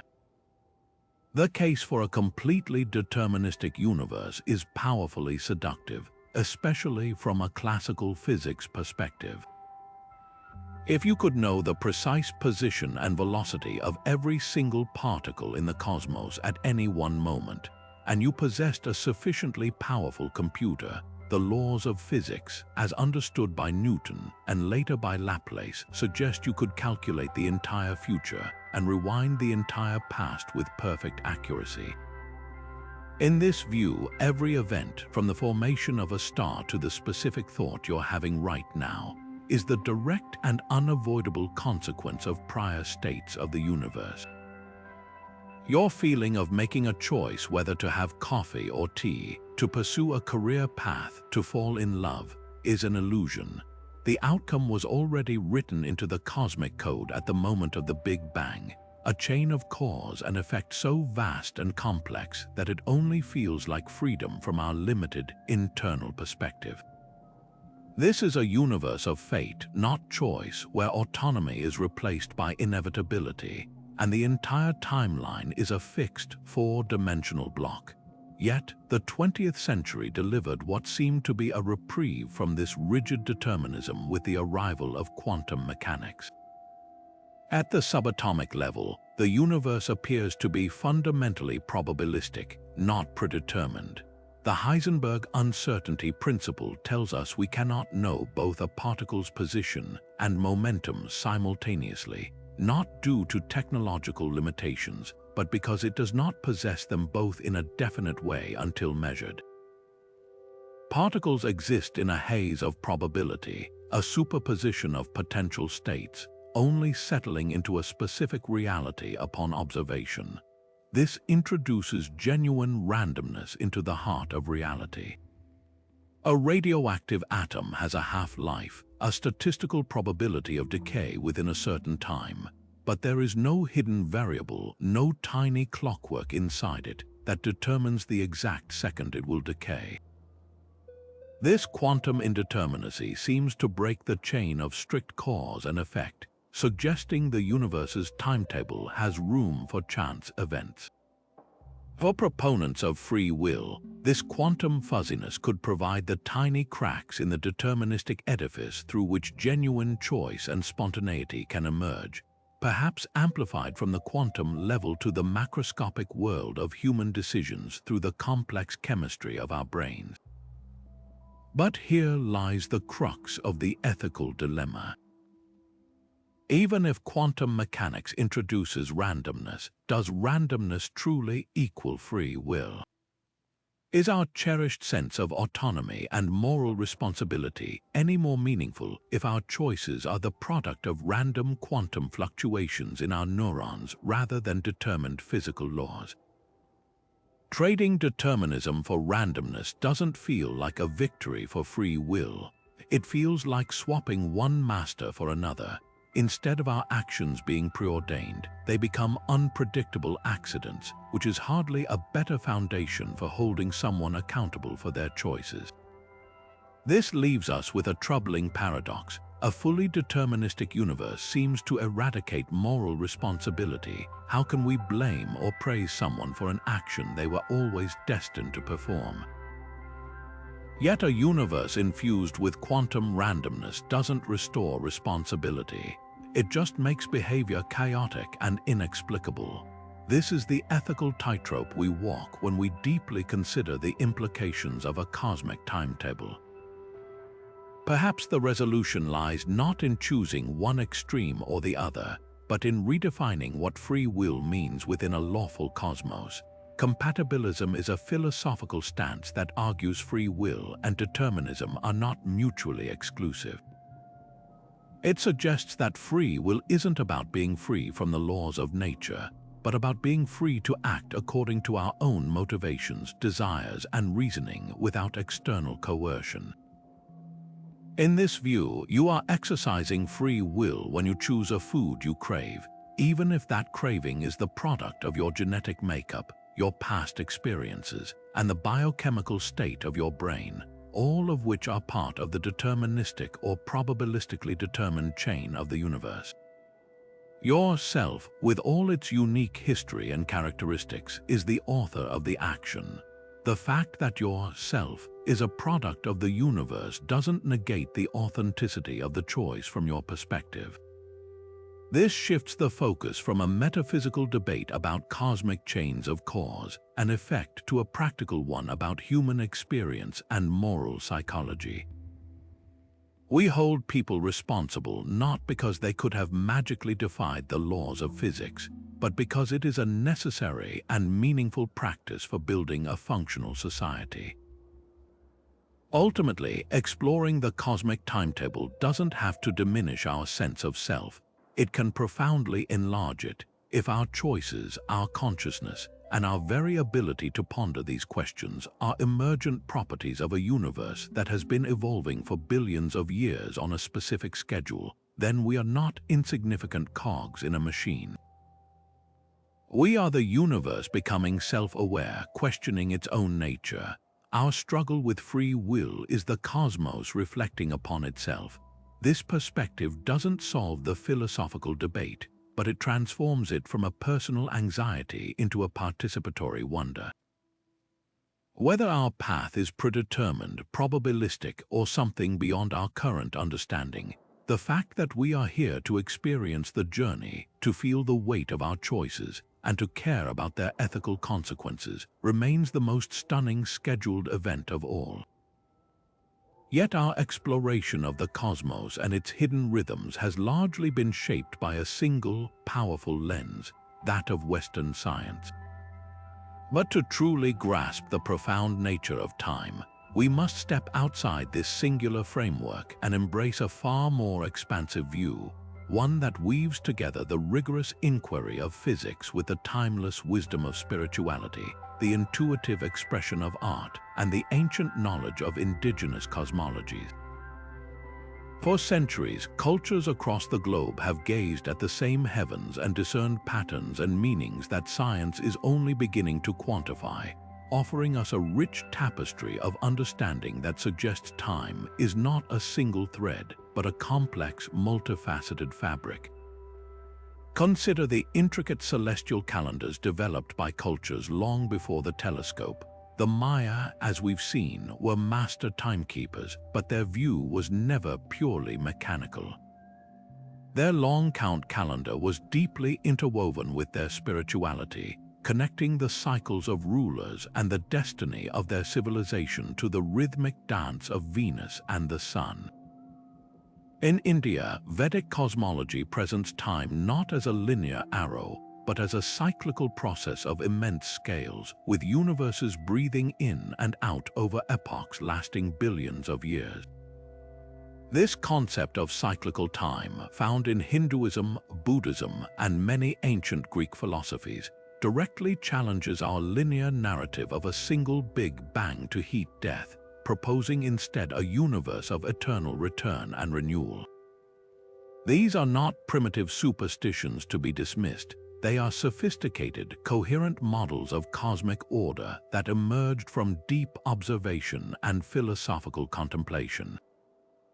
They remind us that the question of a cosmic timetable is as much about meaning as it is about measurement. This search for meaning finds a powerful voice in the world of art.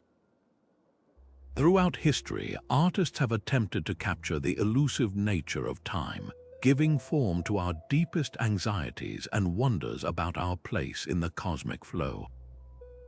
From the ancient architects who designed Stonehenge and the pyramids to align with solstices and stars, creating stone clocks that tick with the passing seasons, to the visionary paintings of William Blake or the surrealist landscapes of Salvador Dali with his melting clocks, art provides a language for the ineffable.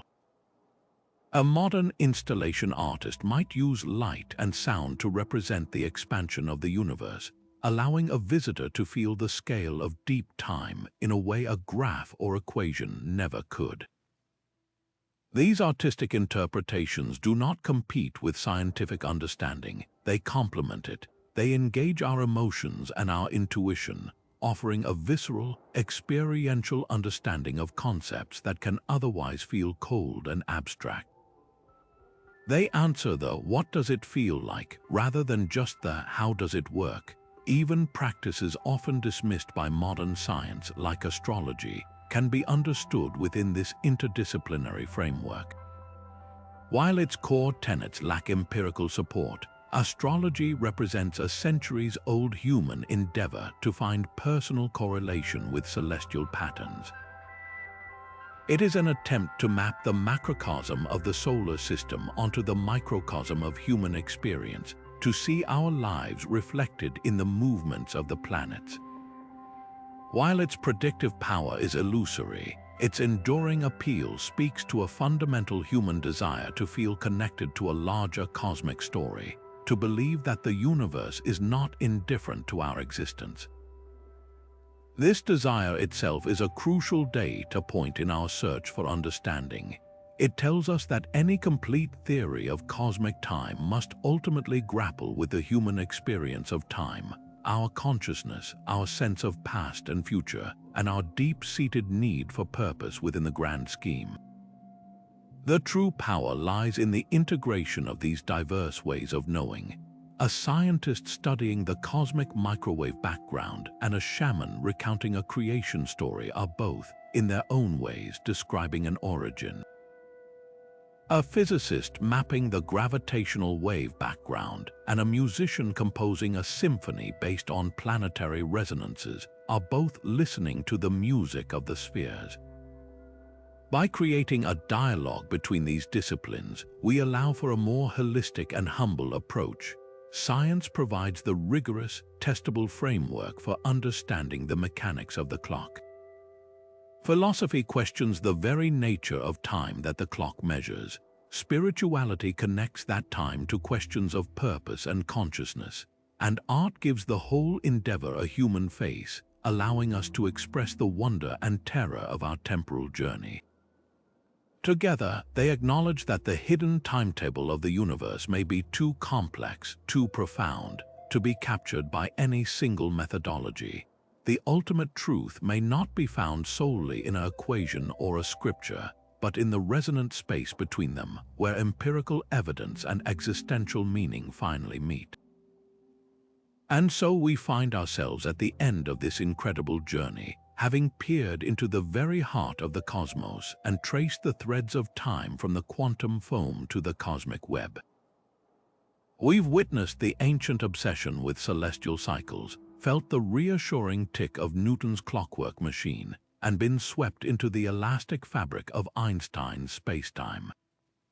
We've seen how the bizarre rules of the quantum world inject a note of fundamental probability into the symphony, and how the faint afterglow of the Big Bang serves as the universe's birth certificate, setting the initial conditions for everything that followed. We've followed the silent, gravitational choreography of dark matter and felt the mysterious push of dark energy dictating the universe's accelerating fate. We've marveled at the scheduled alchemy in the hearts of stars that forged the elements of life and seen how orbital resonances create harmonic stability in solar systems. From the time-warping depths of black holes to the perplexing tension in the Hubble constant, from the inflationary burst that set it all in motion to the perpetual rhythm of time crystals, we have explored a cosmos that is both deeply ordered and profoundly mysterious. The overwhelming evidence points to a reality governed by exquisite mathematical laws, a universe that is, in many ways, the ultimate clockwork. Yet, for every pattern we decipher, a deeper mystery emerges. The true nature of dark energy and dark matter remains elusive, their properties hiding the ultimate answer to the universe's fate. The quantum uncertainty that underpins reality suggests that the clockwork might run on a foundation of probability, not perfect predictability. And the deepest question of all, whether time itself is a fundamental river flowing through the universe or an emergent illusion born from our limited perspective, remains one of the most hotly debated topics in all of physics and philosophy. This beautiful tension is what makes the search so thrilling.